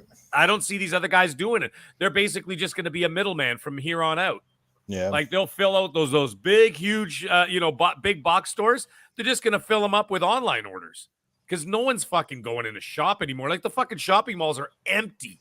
Yeah, because everybody just buys his shit online now, and the pandemic just pushed us in that digital direction a little further, right? So I don't know. This is me. Yeah, it's funny. It's funny at EB Games up the road from me. I walked in there 2 days ago. They literally had 5 PS5s on the shelf. I think it was 2 Series S's and absolutely no Series X's. Yeah, dude from EB Games called me a while back, and he says, "Yeah, man, I got a bunch of them here, a bunch of PS5s here, digital and disc." He goes, "You want them?" And I'm like, "No, I'm good, man." And he's like, "All right, I'll just call somebody else." I always laugh at these little pictures that people post to drive fanboy wars too, because they'll go into a store and they'll show a picture of there's no PlayStations, and then there's a stock of Xboxes. It's like, yeah, but did you know that perhaps while those PlayStations just sold out, maybe the Xboxes just came in and they just filled that shelf? Doesn't necessarily mean that they're not selling, because that's how it works. My store, it's like, well, you got all the Bauer skates are sold, so does that mean CCM skates don't sell? No, dipshits. It's because we haven't received the next shipment of Bauer skates and the CCMs just came in. So it's a bit of calling A and calling B, but they always see these pictures. It's like, no, like I walk into my Walmart all the time. One minute there's fucking PlayStations there and there's no Xboxes. And the next minute is vice versa. It depends on who gets what stock and when, and what the demand is. But obviously the thing is, when they're in the fucking shelves to buy, it makes it easier. If I'm walking in and I'm picking 1 or 2, and guess what? I got money to spend, and I'm not, like I said, I'm not dead set on PlayStation or dead set on Xbox. And I'm like, oh, well, there's no Xboxes here today, but there's a PlayStation. What do you think the dude buys? He probably goes and buys a PlayStation, right? Or vice versa. So, It's not rocket science. You got the product, people will buy. If you don't, but they always play this. Whoa, look at all those Xboxes still in that store. Yeah, but they probably just got all those in, man. Doesn't mean they're not selling. Give it like 2 days and go back. See if there's any Xboxes left. Yeah. And it's funny because never mind 2 days. A lot of the pictures, if you really look too, it's a Series S. It's not really the X that shows up in a lot of those pictures either. So it's as if there's more S's that have sort of been made than the X as well. Because the demand was expected to be higher. Ones, right? Yeah. Well, and Phil also said at the launch, he said he expected the demand would be far higher for the Series S because of the price point, and he's probably right at $379 versus here in Canada, $379 in Canada for the S versus $599 for the X. That's a pretty significant jump. So for the average consumer that isn't a podcaster or a diehard like everybody in here, that Series S looks pretty fucking good at $379, especially when you look over and you see that little piece of shit called a Switch fucking selling for $399. Are you kidding me? Yeah. Kylo Milo said, me and Titan pretty much have an abandoned mall here. And he's right. I think last time I went there was like weeds growing in there and shit. And dude, does everybody have a cell phone? Dude, That's you know, shop. You know it's bad when fucking Kris Kringle himself doesn't even go there anymore, man. Fucking Santa Claus don't even visit that shithole. We knew it was bad down here in Australia because it was that deserted at all the shopping centres, right? And so, because we were in lockdown, the government has turned around and they would have known. Please, we can't tell you not to, but can you not buy online because the money would be going overseas? It wouldn't be coming back into Australia because you're not going into a shop here in Australia, which no one would have listened. They just would have been like, oh, bugger yous, we're just going to buy what we need, Yeah. So, yeah, no, it is. It's just a desert. It really is. Mm-hmm. Starfield. Yes, let's get into that one. And let's get Spooky Sproket to come in because I'm pretty sure when you talk about Starfield, you can't really mention it without also having to bring up those wank stains that I have been complaining about this game ever since, it was announced, and especially ever since Microsoft more or less came out and said it was going to be exclusive to the Xbox ecosystem, meaning the Xbox Series consoles or the PC.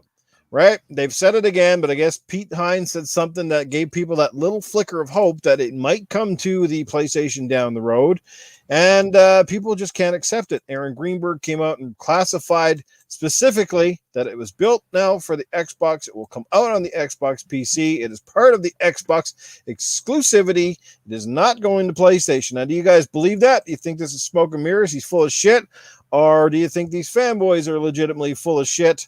And you just need to give up whining and sort of just go fucking buy yourself a damn Xbox or go out and, you should already have your powerful PC based on all the crap we used to hear in the past. Every time it was like, yeah, well, I got this powerful PC. So then what's the fucking problem there, shitface?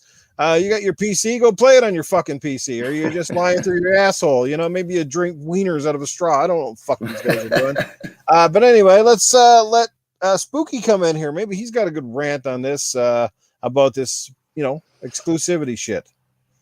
Yeah, well, to be honest, I don't know how many times, I'll say all three of them, Phil, Pete Hines, and Aaron Greenberg, especially when it pertains to this game, have to come out and say that it's exclusive.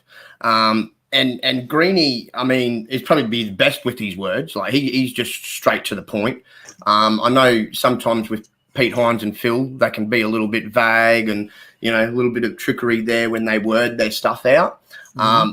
But they're all on the same line. And, it comes back to you don't spend that type of money to really share it out to your competitor. And Phil kind of made it the clearest when he said, anywhere you can access, I guess, Game Pass and the xCloud, you're going to have access to these games. Mm-hmm. And so while they've stated it's Xbox exclusive, I don't understand the whinging when, if you don't have an Xbox, you can play it on a mobile. Soon enough, we've heard the talk that they're doing deals with TVs. There's going to be apps and God knows what on TVs. You can play it on the PC. Like you mentioned, all the PlayStation guys that we all know and talk about say that they've got these magical, powerful PCs that they all got, so they don't need one. So there really shouldn't be any worry about it at all. And I just find it interesting. You know, they'll whinge about that, but you know, if this was a Sony exclusive, there wouldn't be any whinging. You know what I mean? It'd be quiet. Indeed. I got to ask Titan and Mag and paraphrasing in this question to you guys. Do you guys think that perhaps people like Pete Hines, I know they're used to being spokesmen for Bethesda and the various brands and id and stuff like that, but do you think perhaps now that they're legitimately under the Xbox umbrella that maybe these guys need to be reined in a little bit by Phil and watch what the frig they're saying? Because it's kind of making that, again, it's always creating this controversy where there's a lack of clarity. And then, you know, they got to come out and sort of do the damage controlling. And I got to, well, in this case, I got to disagree with that. In a lot of cases, I would agree with you. But in this one specifically, like the wording out there has been pretty straightforward. I mean, as straightforward as you can get, right? It's these mugs taking a sentence, twisting it to fit their narrative. That's the problem here. All right. They're like, because Newt, you said, you know, it's like maybe you need to pull the reins back. Like, every quote I've seen from either Pete Hines or, you know, Phil Spencer, just like Spooky Sproket said, freaking Aaron Greenberg, they've all been like, if you have common sense, you see what they're fucking saying. But if you're a fucking fanboy that needs something to talk about and needs clicks to his pathetic fucking channel, then you do this with it. So, hey, Mag, Noof, or Spooky, one of you, play a game with me real quick, okay? Who wants to play a game with me? Let's go. Do it. All right, Matt, Noof. Noof, I want you to play your role of a certain PlayStation fanboy, okay? And say what you've read on Twitter. That is your goal, okay? Can I just act as Safe Out Sam? Absolutely. Can I take you out there, Sam? Come on, do it. Sam, here are the rules. I'm going to start, and then you respond to me, okay? And you can only repeat whatever your first response is, okay? You can already shut the fuck up, you Xbox, because you got no games, you Xbox. Sam, Starfield is an Xbox exclusive. Respond. That is horse fucking shit. It's not Xbox exclusive. It's gonna come to the PlayStation. The most popular fucking console on the planet. Look, Bethesda was a PlayStation first company, man. I don't know what the shit Microsoft is pulling here, man. But let me tell you this: it's going to come on the PlayStation. It might not be now. It might not be tomorrow. But I guarantee you, in 2 or 3 years, when everybody thinks that Starfield is forgotten about, they're fucking gonna show up on PlayStation 5. And you know what? It's gonna run at 120 frames a second, and it's gonna have ray tracing to go blow your fucking mind, baby. So you got to repeat that again, all right? We gonna have the best fucking rules. Starfield, man. That's the fucking rules. You mark it down. You get them receipts, sucker. Sam, it's not coming to PlayStation. Respond. Fuck it, it's coming to PlayStation. I will have a fucking hemorrhoid baby in my fucking shorts. I'm telling you, I don't believe a goddamn what you Xbox motherfuckers be saying.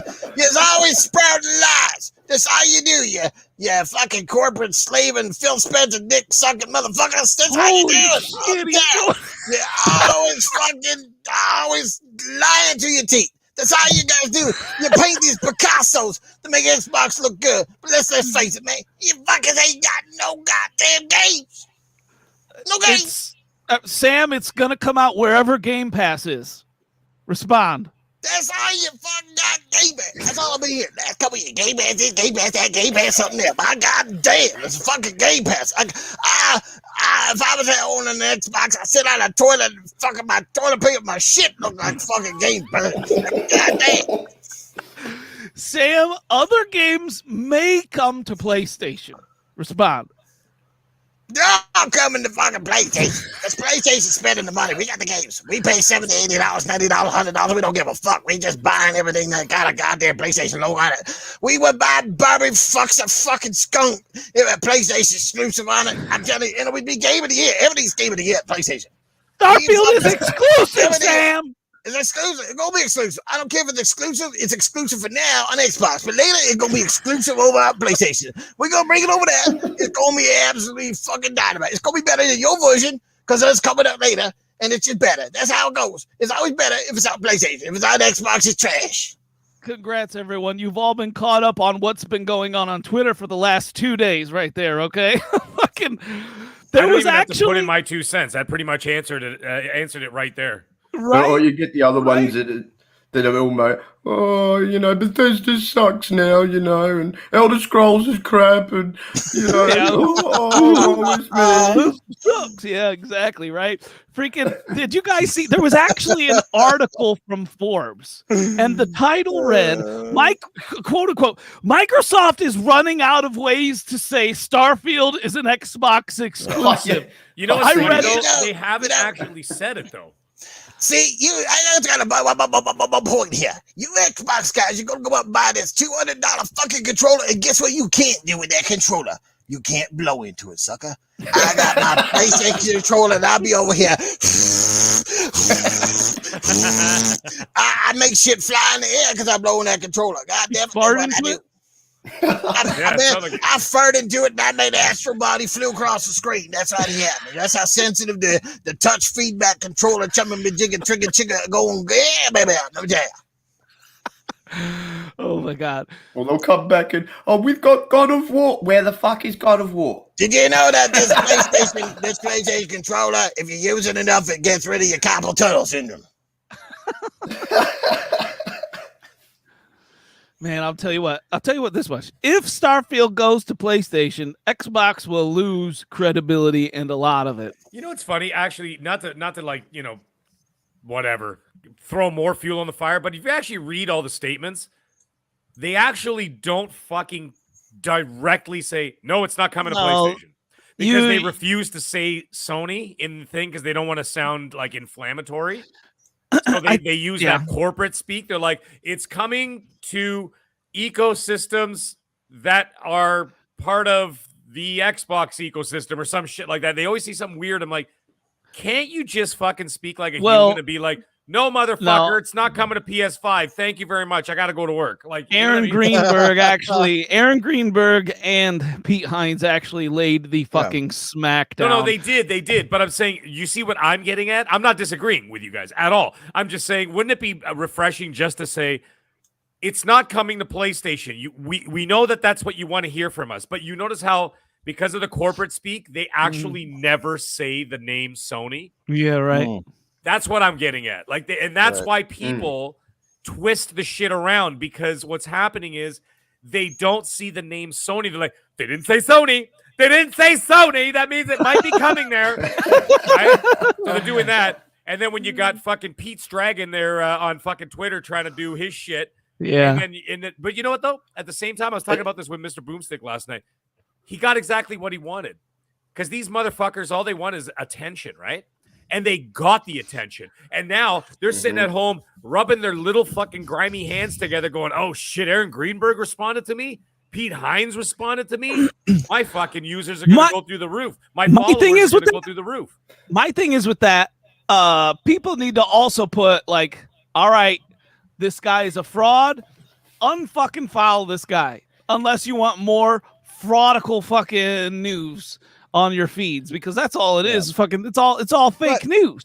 I was just going to say that some of these clowns, the way they carry on, Mag, they might be rubbing something else a bit more than their hands. There's that too. But actually, and this is something else. There's 5 of them. I said it last week on last week's show. There's 5 of them in particular that I've specifically fucking follow on Xbox. I don't talk to them. I don't do anything with them, and they are hardcore Sony YouTubers. And guess what? One of them released a video yesterday. I think it was yesterday, the day before. I don't know. It was on the Sunday. Shit talking Xbox and everything else and all the stuff that was going on and whatever, blah, blah, blah, blah. And an hour later, that same motherfucker was on Xbox playing Curse of the Dead Gods on Game Pass. I will not say his name, but I'm saying that's an example of one of 5. So these guys who are talking all this shit, and they put up the YouTube video shit-talking Xbox and talking about how Sony's so much better, and then an hour later, they're playing on Game Pass. And I'm in the corner going, and I'm watching these motherfuckers. So it's all just a ruse. You know what I'm saying? They're just trying to get more followers. They're trying to cause shit. They're trying to get they're trying to get people. Yeah. Oh, sorry. I thought they were talking about me for a second. I'm like, I'm sounding like I'm trying to take a shit. I'm like, that's how I always sound. Yeah, I was going to say Safe that House has Sam to was be talking the about. most soothing shit that I've heard someone take. That's Talking great. about Safe House Sam, you know. Safe House Sam. Yeah, so these guys are just doing it for attention. They're doing it to get more followers, get more clicks, get more notoriety.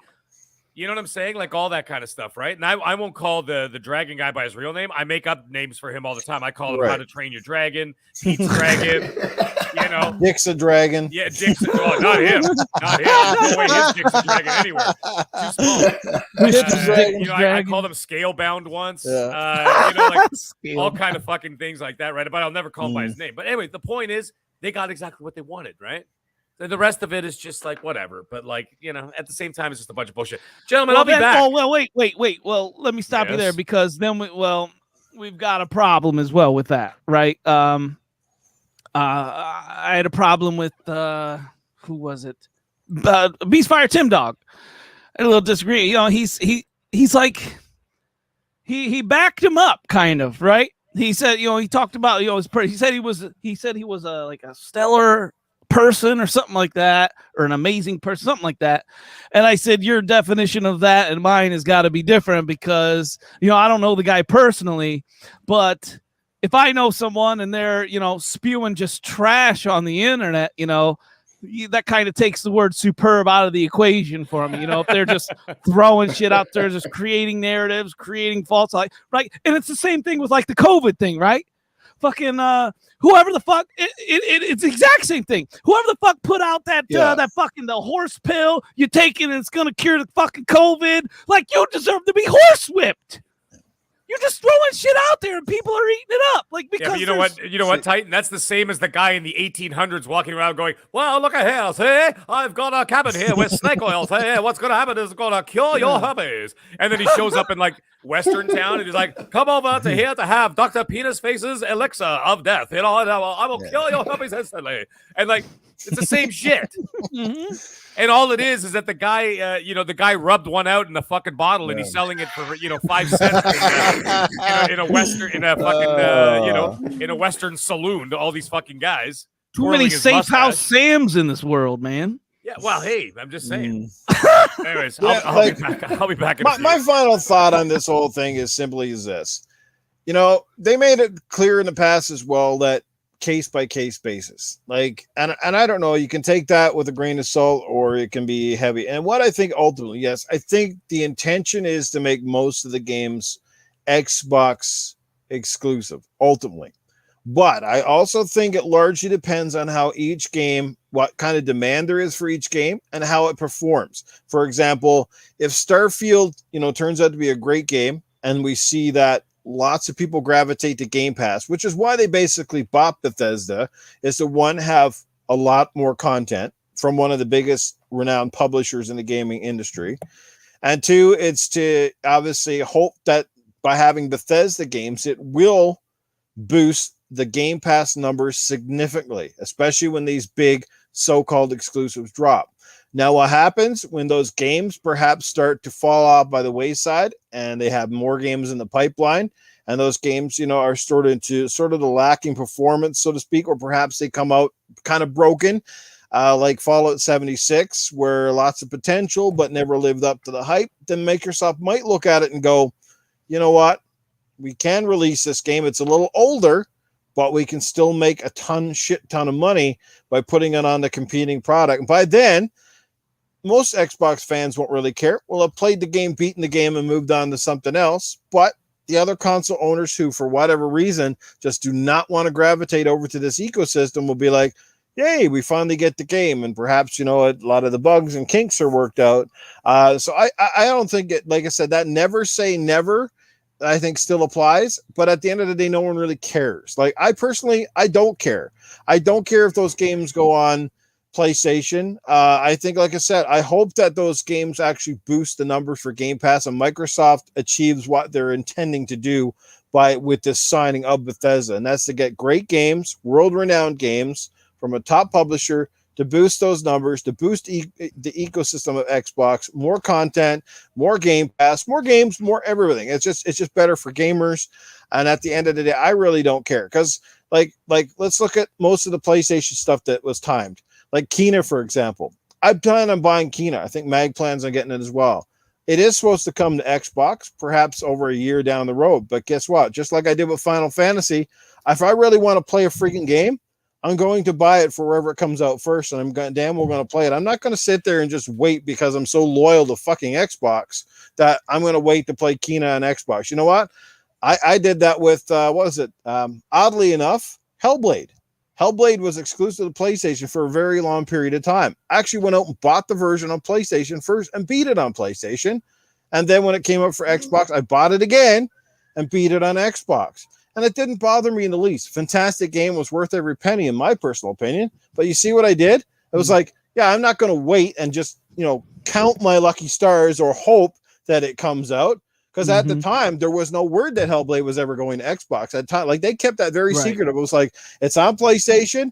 It didn't have the logos on the, but they kept it very secretive, and nobody really knew. It was kind of like, is it going to come to Xbox? There's potentially, but nobody. That's because of Sony, man. They do those dirty deals where, I guarantee in their writing of their contracts, it's like, we want this year of exclusivity, and we don't want you to mention a goddamn thing about Xbox or it potentially coming in the future. Xbox needs to get on that. Their marketing team needs to fucking cut and paste that fucking. I do think that Xbox should play a little dirty here. I do think they should be a little dirty because PlayStation does not hesitate to play dirty with their stuff. Look at Final Fantasy. Right. Final Fantasy VII Remake was supposed to be out this year on the Xbox. It was a 1-year time. And guess what they did? They fucking signed up. They had that other version made. So that pushed the other one again. So now it's not even a 1-year time anymore. It might come out next for the Xbox. Like I said, Sony knows what they're doing because any reasonable Final Fantasy fan that really wants to play that game is not waiting for it to come out on Xbox. They've already beaten it and played it, and now they're getting I don't know what the hell they call it now, the remake or the remaster, the fucking game that just came out. You know what I'm saying? Like, they do not mind playing dirty every fucking time, and this is the one time I say with Xbox, fight fire with fire here. Don't always be the nice guy. Fucking play dirty, because these guys do not mind fucking sticking it to you every 5 fucking seconds. So do the same thing back. Hell yeah. Give them a taste of their own medicine. Absolutely. Exactly. I'm glad, like, this generation too, that they're getting back to sort of competing on them too, because it was, these guys on the PlayStation side narrative so long, Xbox got no games, meaning when it comes to exclusives. Now they've got the studios there. Now they can build up that catalog. But the difference between the exclusivity that I find between the two is, realistically, with PlayStation, you're kind of locked into PlayStation with their exclusive, unless they do decide to bring them to PC, which they have done with a couple of their games. With Xbox, their messaging is, yes, while it's console exclusive to Xbox, you can play it on PC, you can play it on the phone, you can play it on your iPad or, other device. Right. So TV eventually, as I mentioned. So it's more accessible. And so that's why I think just locking it into the ecosystem and allowing people to play wherever they like out of all those devices I said, is going to be a brilliant strategy in the long run. Yeah, Judah is right. Competition is good. Freaking, and you know what? Come to think of it, thinking of that competition, man, I'll tell you what, Microsoft, if I was to envision this, console war in a picture, I would see fucking the Halo Master Chief with his fucking foot on the throat of, Craig with a big old PlayStation sticker on his head, They're really sticking it to him right now, and they're not letting up. So, well, finally saw something interesting the other day from the social media standpoint of PlayStation, which we haven't certainly seen a lot of. We know that Phil, Aaron, company, they're notorious for, congratulating Sony and their studios when they have a game launch or a great review.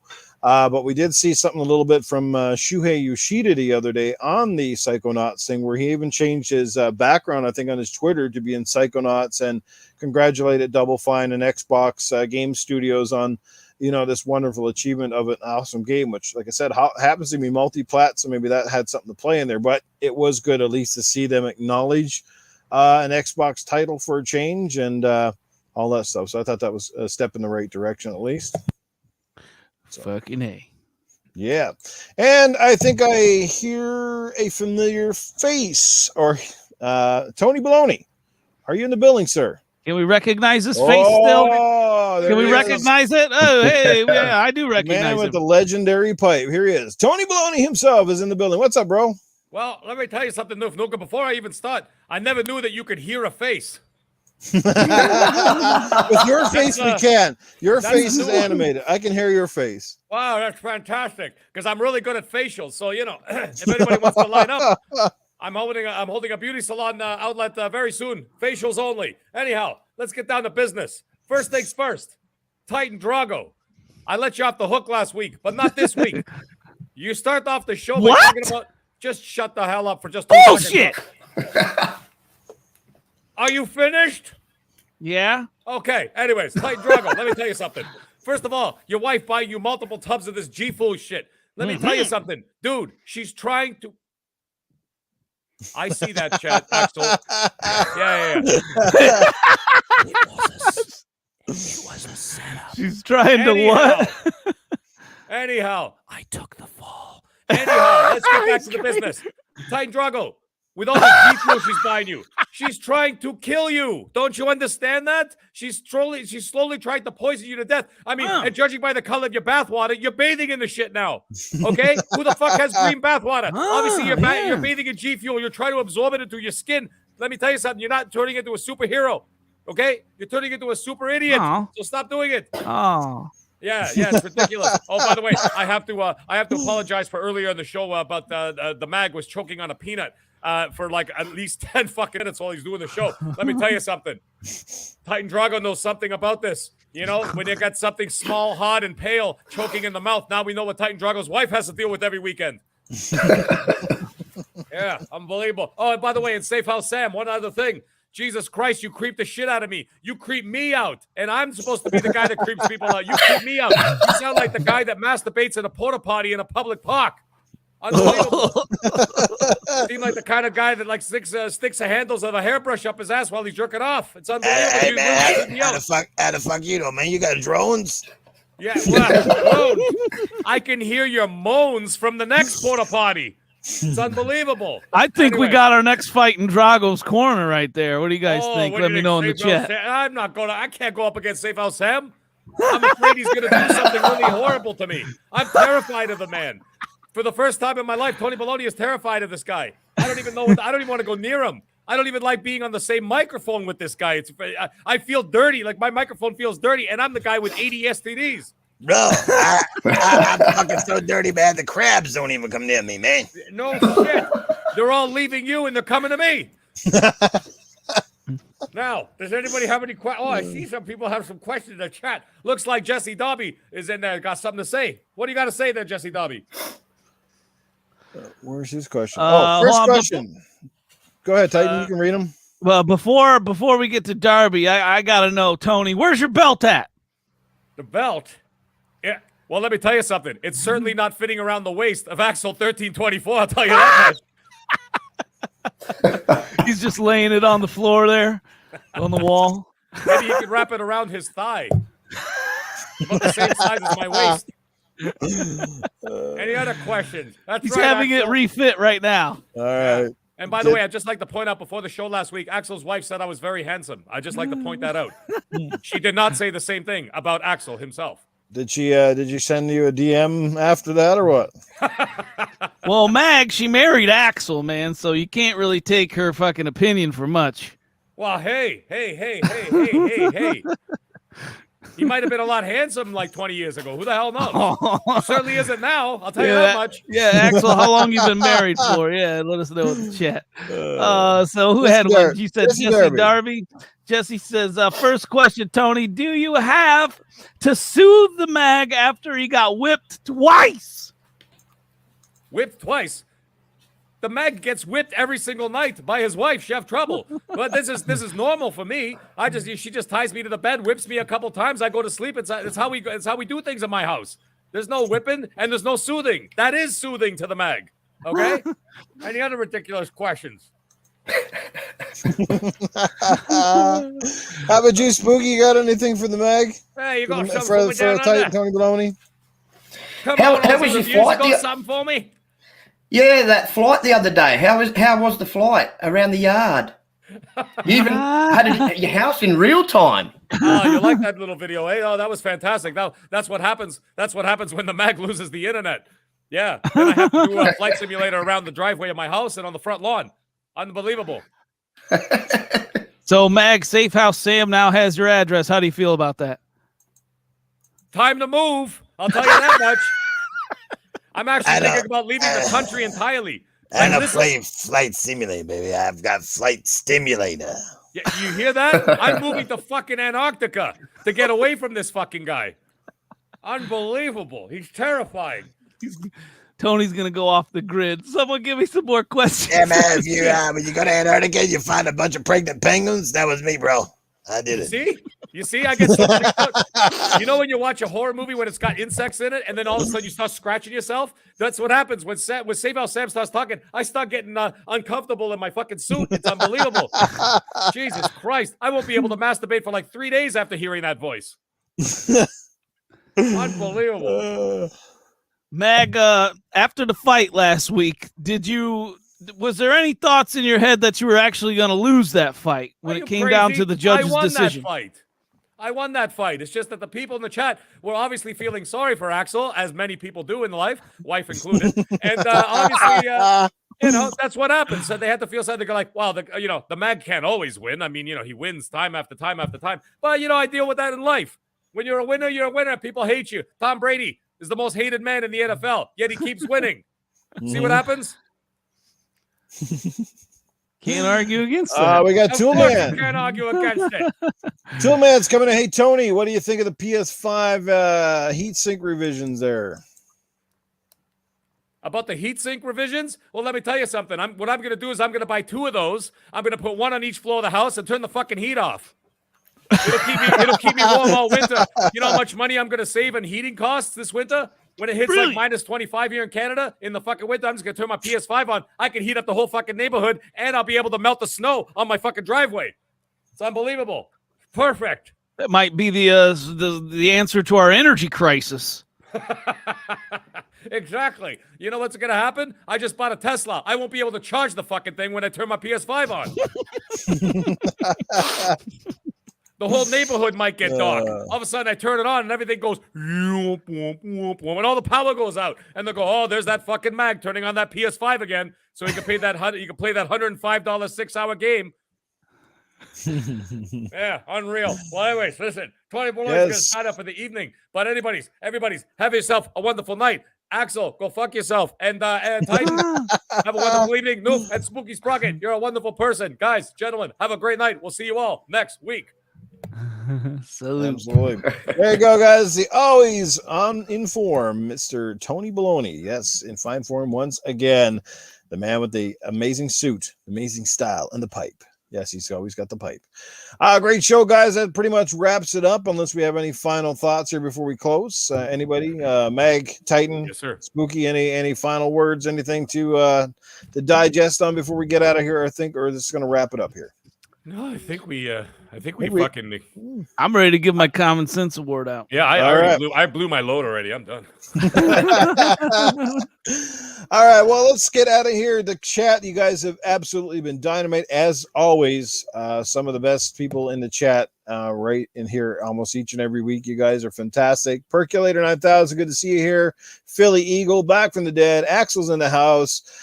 Judah, what just happened? Doggy Dog, Princess Zelda. Man, we got so many awesome people. Sean comes in and drops a super chat. Sean, good to see you. Thanks for being here. Brilliant. I'll be catching up from the beginning, going to work.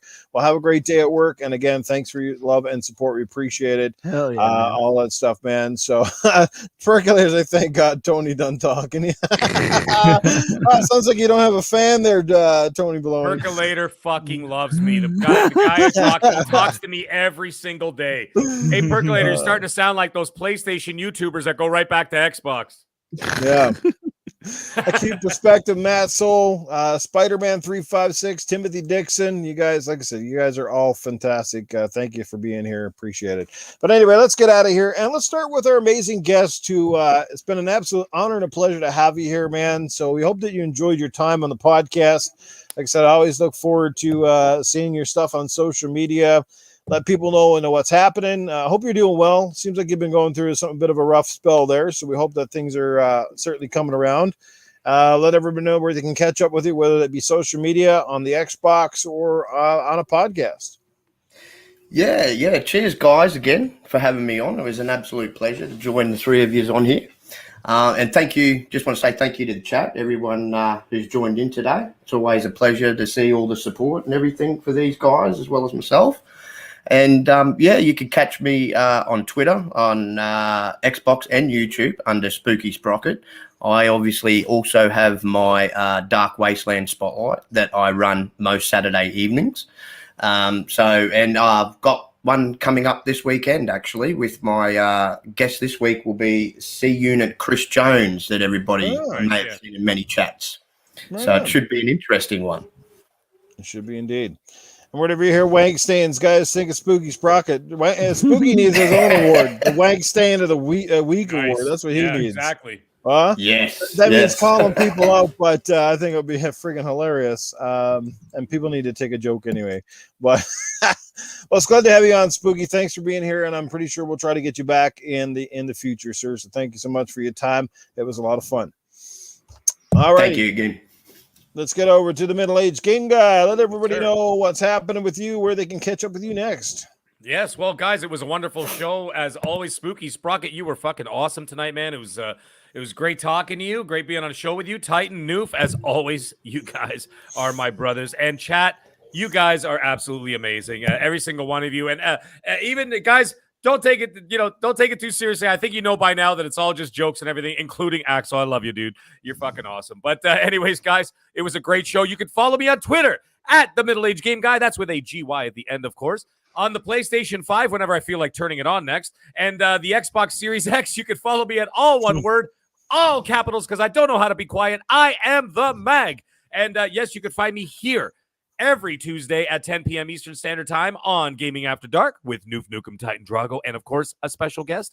And every Monday night, you can follow me 7 p.m. Eastern Standard Time with Mr. Boomstick XL and friends on Prime Time Gaming. And yes, guys, keep an eye on my Twitter. Over the next couple of weeks or so, I will be dropping all kinds of little videos. I got all kinds of crazy ideas going on through this insane brain of mine.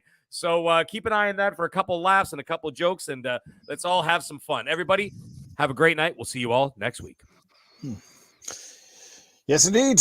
And finally, the man who brings that comment back to sense, the man with some of the most epic rants in podcasting, it is Titan Drago. Sir, how are you? And let people know where they can catch up with you, what you got going on, and most importantly, who do you give the comment back to sense award tonight?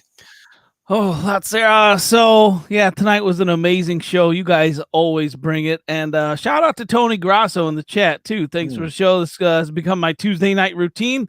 Well, I'm glad you like this kind of stuff, Tony, man, because we do this. I'm telling you, man, you look at the history, like, golly, just countless laughs with these guys, man. They're so fucking brilliant. And we all talk video games and have a good time doing it, man. We never take offense to anything. We get pissed off every once in a while, but